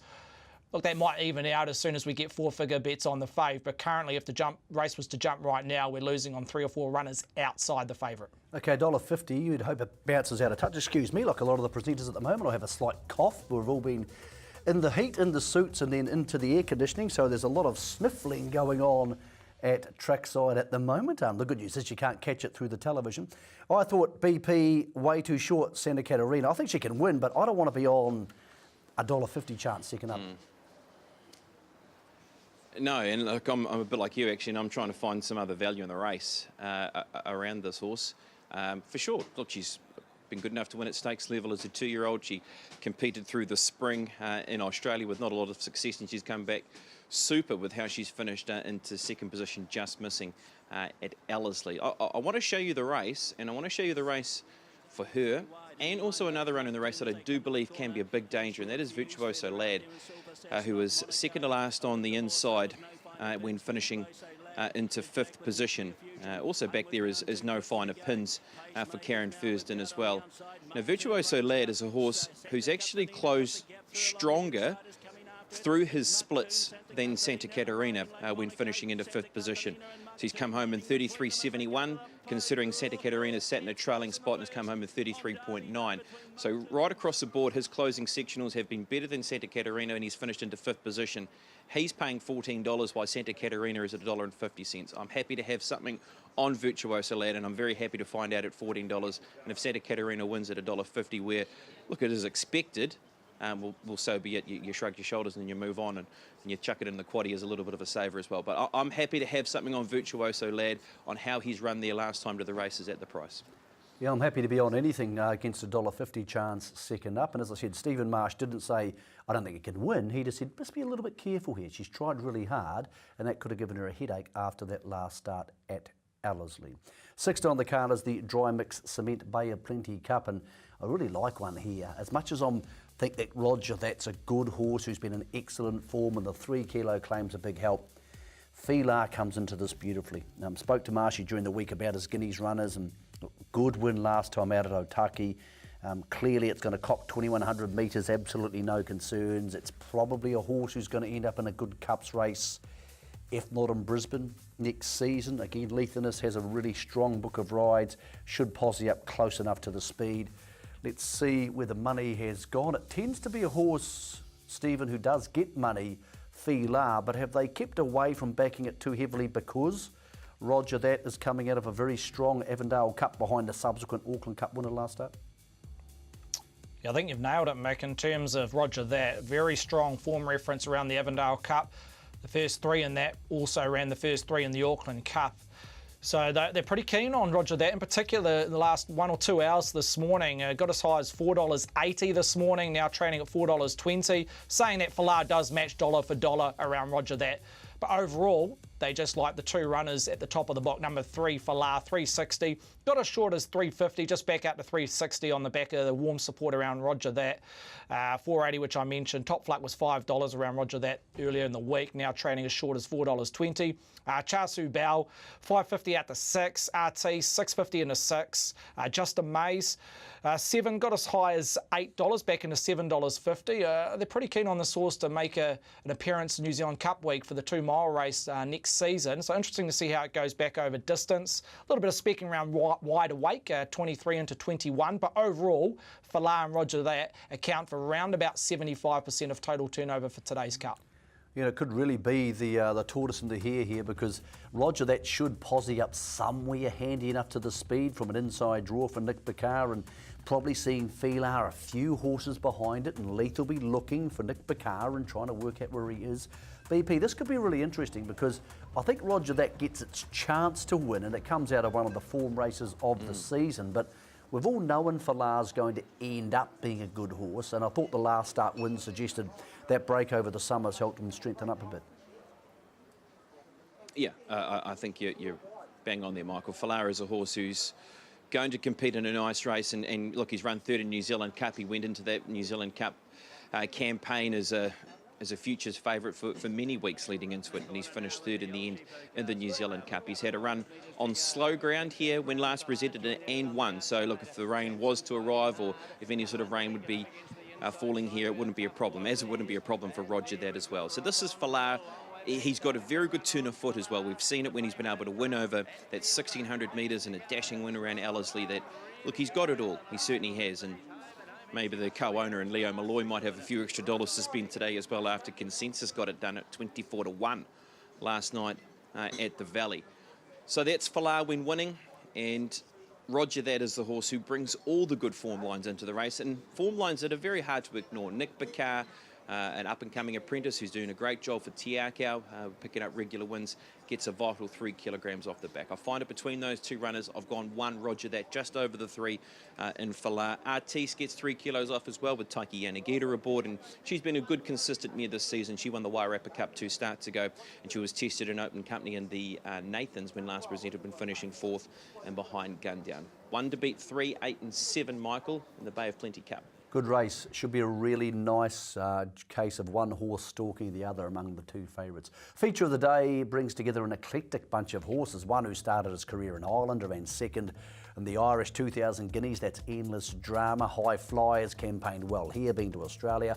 Volpe Veloce, of course, has won a railway up to 1600 today, and Tiptronic second 2 starts ago in a Wait for Age 2000, just in front of Elusive Treasure. So there's a lot of form lines here from very vastly different places for the Windsor Park Stud Japan New Zealand International Trophy. It's a traditional race, and well done to Windsor Park for sponsoring it to keep it at that $100,000 level. What did you make of this, Hunty? Because you had money for Volpe Veloce, but gee, $3 is short enough, brother. I mean, it's only won the one race this campaign, and she's a mare who gets back in the field, Stephen, and I'll be honest, this could be a tricky race to be back in the field. There'll be good tempo, but $3, you're too short for mine. Yeah, look, I take your comments on board, Mick. The key is money doesn't lie, and it holds for 50% of total turnover. Now, that could change. There's plenty to play up between now and 4:15. Look, it's not a false favourite, Volpe Veloce, but it's almost a default / false betting prospect at the $3 line. That's from what you're probably mentioning, Mick. The terms that the second favourite has a big question mark where High Flyer is at compared to maybe 12 months ago. He was beaten as a hot favourite at Trentham, albeit on a rain-affected track. The Mitigator, look, a horse that doesn't profile as a betting prospect for a lot of its starts to date. It's a horse that's many times run for us here in Petone, the Mitigator at 6.5. So you've got to go outside maybe that top 3 or 4 in the market to have a little bit of spec against Volpe Veloce at $3. One of them has been the stablemate in Tiptronic, 9 into 8.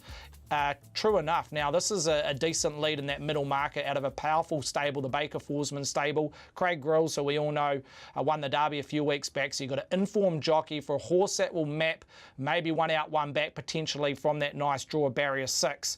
Opened at 12 during the week. We saw a $500 bet as soon as betting commenced on Wednesday. There's been a flow of money right throughout the week and even doors this morning. So as short as now $9.50, true enough. And Endless Drama has also attracted good support this morning. I think Des Coppins tipped this one out on radio trackside.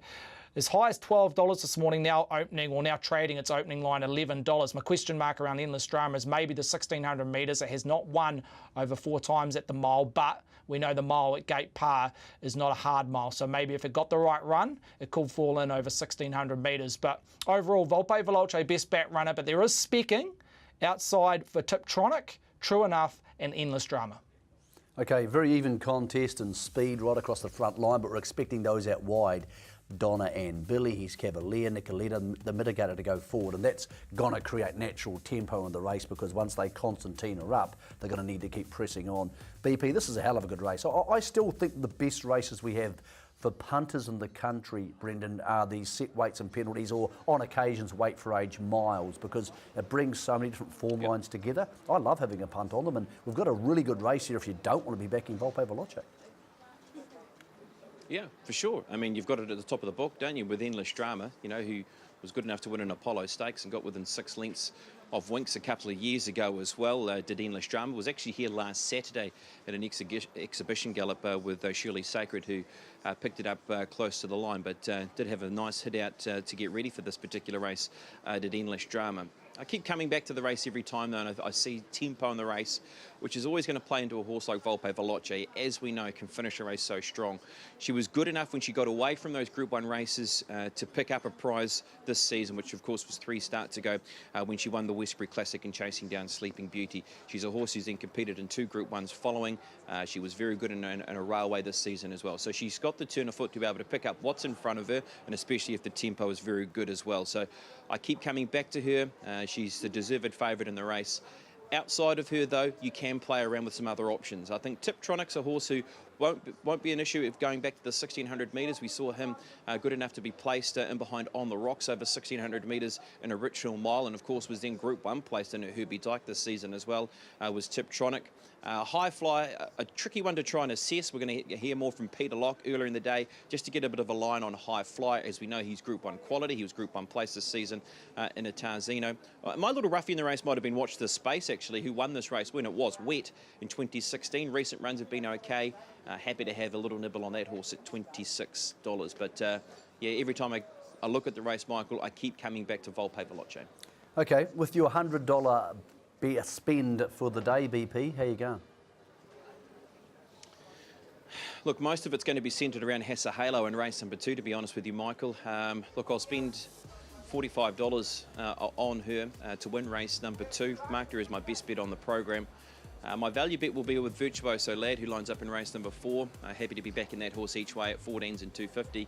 So I've gone each way on that runner. A win bet on Roger That at the 480 that the bookmakers put up this morning. It's now 420. I'll take 480, thanks. And then Brugel in the last. Thought that horse was a little unlucky here last Saturday. And up to 1,600 metres might be worth a little specky at sort of 8s and 2s. That's us. BP, we've known each other for a long time, so I feel comfortable asking you this question. Did your wife buy you that tie? No. Look, there is a little story to the tie. It's actually from John Bell. He gave me a box of ties last week. There was a couple of nice ones in there, and he said, go for gold. So John Bell, the horse trainer, gave you a box of ties? He did, yeah. I'm going to leave that there. I've no idea how that happened. Brendan, and what you do in your own personal tie was entirely up to you. Yes, okay. Brendan Popplewell getting... Stephen Hunt, has a trainer ever given you a tie? No. Okay. It's, that it's doesn't words I surprise probably me, can't Stephen. repeat on TV, to be honest, being a bookie, but I definitely don't get ties. Right. If anybody wanted to bribe you for better odds, would a tie be the sort of thing they would use, Stephen? Is that how it works? Because I'm not sure what's going on with PP there. Yeah, no, not ties. Okay. I couldn't think of anything off the spot, but definitely not ties to enhance a price. Okay, talking about prices, outside of the races we've previewed there, and I'm still getting over the fact that John Bell gave BP a tie. Where's the money been for the other races at Tauranga today? Well, kicking off in the first, Mick, they're pretty keen on 2 runners here. Western Girl, Mabu Zay, who come out of a special conditions race, back to Maiden Company, last race to Ellerslie. So they're pretty keen on Western Girl, 260 into 240, and Mabu Zay, 350 this morning into $3. Which way you want to play them between the two? I'll leave that up to the punters, but they're clearly the 2 best back runners to kick off the day at Tauranga. And race 5, Spring Delight, another shortener, $1.55, but clearly the best back runner there in front of Alternative Fact, who does have a little bit of money, so you might want to take an insurance bet around Alternative Fact at $4.60. But look, Spring Delight was a well-backed commodity in the Sunline Vase. Didn't live up to betting expectation, but back in grade now, they think $1.55. Yes, please. In the last race, look, Incantissimo, a well-supported favourite, and the rating 65 mile. Got as high as $4.40 during this morning, now as short as $3.80. And if there was one they're speaking at to the middle to end market, it is the number doesn't escape me right now, but Dragon Storm, 12 into 10, has been well supported in the last. So maybe one to spice up exotic bet types, number 7 it is. So Dragon Storm well supported, maybe to take a bet around Incantissimo on the last. Okay, thanks for your time this morning, Stephen. Good luck today with the fight against the punters, and we're looking forward to seeing who gets it right and who doesn't. Don't forget James McDonald to ride 2 or more winners today coming out of Rosehill at $5. A huge array of Kiwis there, starting with Avantage at $2.30. Thanks to all our guests on the Punters Lounge. Hopefully you're loaded up with information. On the other side of this break, we go live racing to make some money. I've been walking on the edge of a knife. I've been waiting for this all my life. I feel it in my veins. Feel it in my blood. Big Saturday of Racing brought to you by Biowirma, the world's first biological control for grazing animals.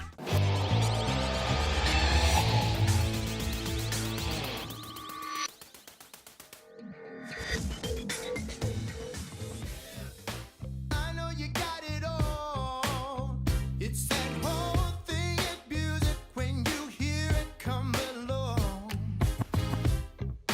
No one can hold you down. Let's go on through the night. Feel your feet up on the ground, singing. And I gotta feel when you love. We are blessed in this country to have some beautiful race tracks, and one of those is Riccarton. You could make the case it's probably a bit underused, but it hasn't been the last 6 weeks. They've had a lot of racing there lately, and it's been really good racing, but today will be one of the better ones they have for the autumn. Horses doing their prelims for the first on the card. Let's get to Greg O'Connor on track. Greg, the time for talk is all but over. We need to make some money, and this market stayed rock solid with the 2 and the 3 in the first on the card. Yeah, and both look terrific in the parade. Michael, 6 minutes out. That's Let's Bring It On. Strong hand in the race and in the day, of course, for John and Karen Parsons. He's been a winner of 2 of his last 5, and the latest one was here at Riccarton Park 3 weeks ago. He was good. Very, very good on that occasion was Let's Bring It On.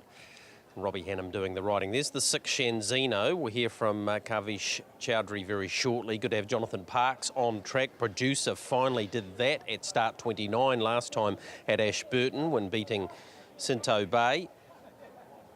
I reckon now he's got the confidence to have won a race. He'll go another good one here.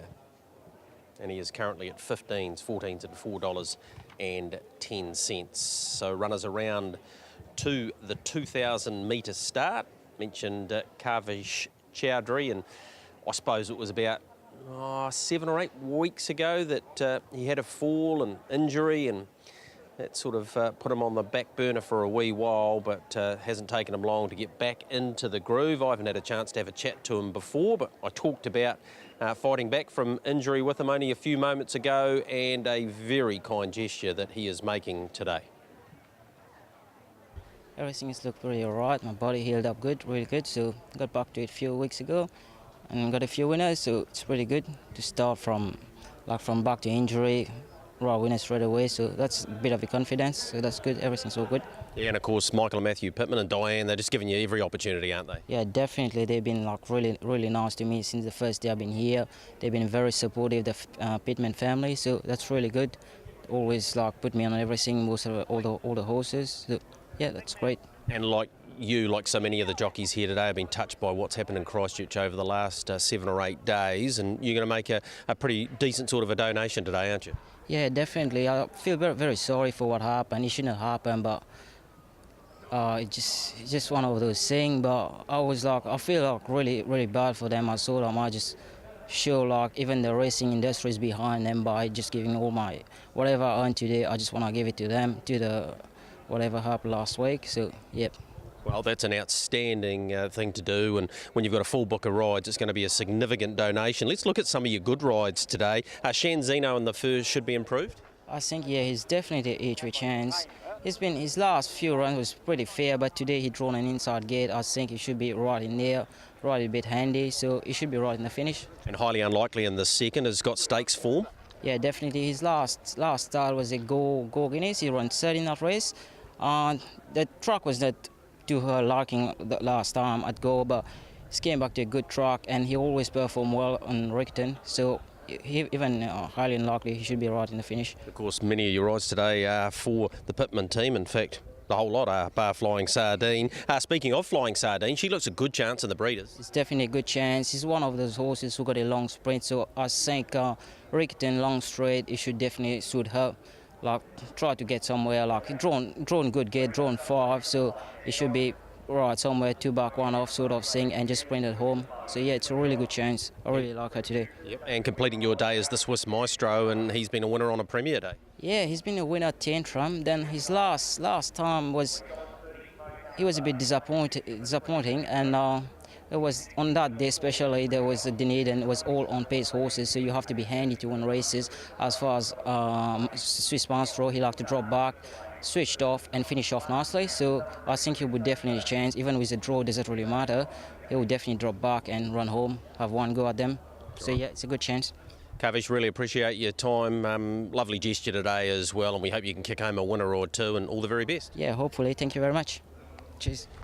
Yeah, it was good to catch up with Kavish, and yeah, nice touch there today. All riders riding in black armbands, of course, as was the case at Addington Raceway last night, and he does have a good, strong book of rides, although the dominant favourite, of course, in the Jockey's Challenge is Chris Johnson. He rides Smokehouse Bay here. Lady Bearley was a good last start winner at Ashburton, actually finished second behind Taxi Home this day last year. Does, even with the claim of Rohan Madhu, go up significantly in weight on that Ashburton win, but she does race very well here, and she's trained by Stephen Woodsford, who, little birdie tells me it's his birthday today, so it could be a pretty special day. Well, it is a special day for him, but also, of course, they have Anything Could Happen, the mare that's really improved going around in the Seaton Family Memorial Horata Gold Cup, one of the features here at Riccarton Park today. Mark Max upstairs to call the 9 races here at Riccarton Park, and what has turned out to be a very warm latter part of the morning into the afternoon, Mark, and a nice touch there from Carvish. I haven't had a chance to have a chat to him on camera before, but Michael Pittman tells me how professional he is when preparing for races, and the way he presented himself in that interview, I can only frank that as well. He's a very professional young man. Afternoon to you. Good afternoon to you too, Greg, and yeah, great touch with the gifting of all of his riding fees to the Christchurch appeal for the victims today. So hopefully for that appeal, Carvish can have a ripper of a day for them, and Genzino's at $16 in the first. Moving in now for the Cochrane's Farm Machinery, rating 72. We wait for Durissimo, Oligarch yet to come forward with head office. Lady Billy still away with Smokehouse Bay. Head office goes in. Leah Hemi with a good book of rides this afternoon, but it's all about Chris Johnson. As far as the Jockey's Challenge goes, he's $1.15. Here's Lady Bealey, a last start winner when an uncontested leader. In the early part, took a trail at the end of about 200 metres and then hit the front again at the 600, and there's not a whole lot of speed in this race. She might be able to get the lead again here, but this is a slightly stronger field, even though it's down to a 72. That was a rating 82. It's not a bad 72, this. Lady Bealey is in. Smokehouse Bay completes the line in the Auto Express wash gates. Cochrane's Farm Machinery, rating 72. Dead full, rail true. All clear given. And they're off. Producer, Oligarch are going to go back at the start, as is Durissimo and Lady Bealey, and Let's Bring It On from the inside gates, going to keep the early lead. 3 out Te Kawira from Genzino in between horses and wider Smokehouse Bay. In the centre is head office and Producer down on the rail from Durissimo, Lady Bealey. And a length and a half away last of all is Oligarch. That is the order with about 8 lengths over them, and Te Kawira leads the neck at the 1600 with the mouth open. Smokehouse Bay going up though to take the lead off Te Kawira, who's happy to take a trail behind the favourite. Head office ridden up after being caught wide into third from Genzino. Let's Bring It On as fifth defence from Durissimo and Producer. A length away is Lady Bealey, and a length and a half away last of all is Oligarch. 1,200 metres to go. And it's Smokehouse Bay with the Jockey's Challenge favourite. Chris Johnson out by 2 lengths. Te Kawira inside of head office, and a length away fourth Genzino around Let's Bring It On. Then Durissimo and Producer from Lady Bealey, and Oligarch is a length away last. 1,000 metres left to go. And Smokehouse Bay has it by a length and a half over head office. Third next to the inside, Te Kawira from Genzino running fourth. Let's Bring It On fifth defence. A length away, Durissimo from Producer against the rail. Lady Bealey 3/4 to the outside of Producer. And Oligarch's a length and a half away last as they run near the 650 metre mark. Smokehouse Bay pilots the field. Head office is a length away, and Te Kawira third the rail. Next is Genzino from Durissimo. Let's Bring It On. Then came Producer, followed by Lady Bealey, and Oligarch is next. 400 metres to go. Smokehouse Bay travels well. Leads by a length on Te Kawira. Head office, Durissimo wider out. Let's Bring It On's getting into the clear. Smokehouse Bay leads. Let's Bring It On. Durissimo's out wider. 200 metres left to go. Durissimo's gone up on the outside of Smokehouse Bay, and Let's Bring It On. It's Durissimo with 100 metres to go. Half a length. Now a length on Smokehouse Bay, and Durissimo is too good. Durissimo won it by a length and a half on Smokehouse Bay, and Let's Bring It On. Next in Producer from Lady Bealey. Genzino, Te Kawira, head office, and last home is Oligarch. 9 Durissimo. Sam Wynn returns to the winner's circle at $8 and $2.40 for Sarah and Matthew Smith. Second, number 2, Smokehouse Bay, Chris Johnson and John Blackadder. Fought solidly at $1.50. Was able to hold off Let's Bring It On, but wasn't able to hold off Durissimo. Let's Bring It On number 4, Robbie Henham and John and Karen Parsons is going to pay $2.40. Chimed in at the top of the straight. She'd been running on really well, Durissimo. Just missed here on the 6th of March. But wins race number 1 today. Joined in when she was that close turning for home with her sprint. She was always going to be hard to hold off. And that will be a very relieved Sam Wynn, Greg, to be back in the winner's circle after that lengthy layoff due to injury. Yeah, nice to have her back and back winning. Got to the centre of the track. Was really strong last time here behind Let's Bring It On, the 54 kilos. So had a drop in weight today and she's been strong, and this track continues to play beautifully. Up front, Smokehouse Bay was cruising along for Chris Johnson. Looked very hard to run down, but once she appeared, Diarissimo, she was just too good. Another one by Showcasing. She's a 6-year-old mare trained by Sarah Matthews-Smith, and Sarah delighted that she's been able to get win 3 in her career, and off the back of a really strong performance last time. We'll get a chance to talk to Sarah or Matthew. Who's going to come forward? It's Matthew. Congratulations to you. Nice performance by her, but she well and truly franked what she did last time. She won a great race. Yeah, getting out of the gates today a bit better helped out, and yeah, she has been knocking on the door for a wee while. Yeah. Look, I haven't had an opportunity to have a chat before, but tell us about your team, how many you have. You don't have too many going around, so... Working 6. Yep. I had 2 to the trials during the week. 2-year-old that's going all right at the moment as well, so yeah. And obviously you got Splendy all later on in the race today, and going around in the breeders. What are your expectations?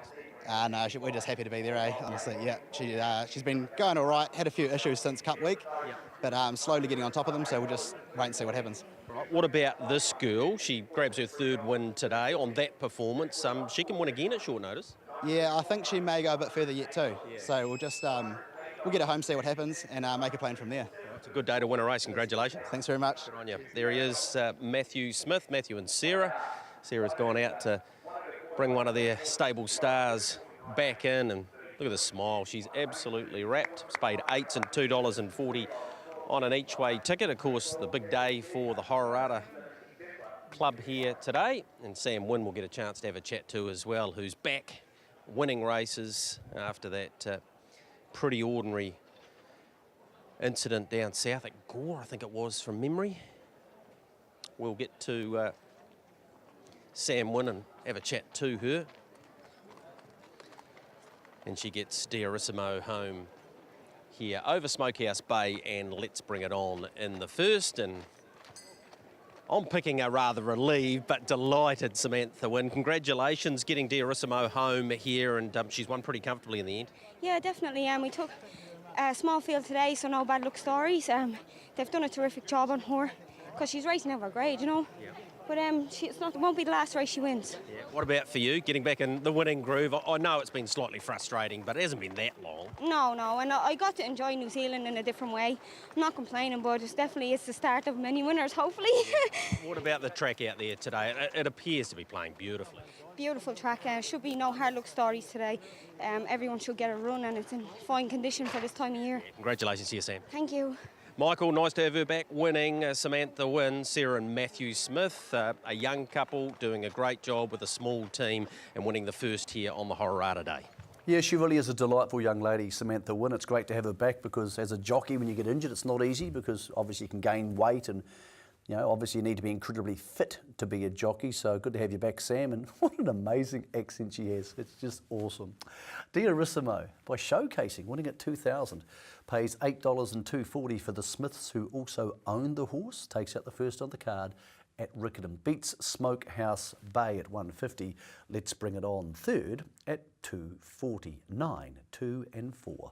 The Cornellas paid $14.90. The Trifecta $180.50. And the first 4, $2,658.60. And they have broken 2-3 for the 2,000 metres. Right, we're in play now with chances to make money. 2 of them in New Zealand here, Tauranga and Christchurch. And of course, later on it's Slipper Day here on Trackside 1. On the other side of this, we join Brendan Popplewell out of Tauranga.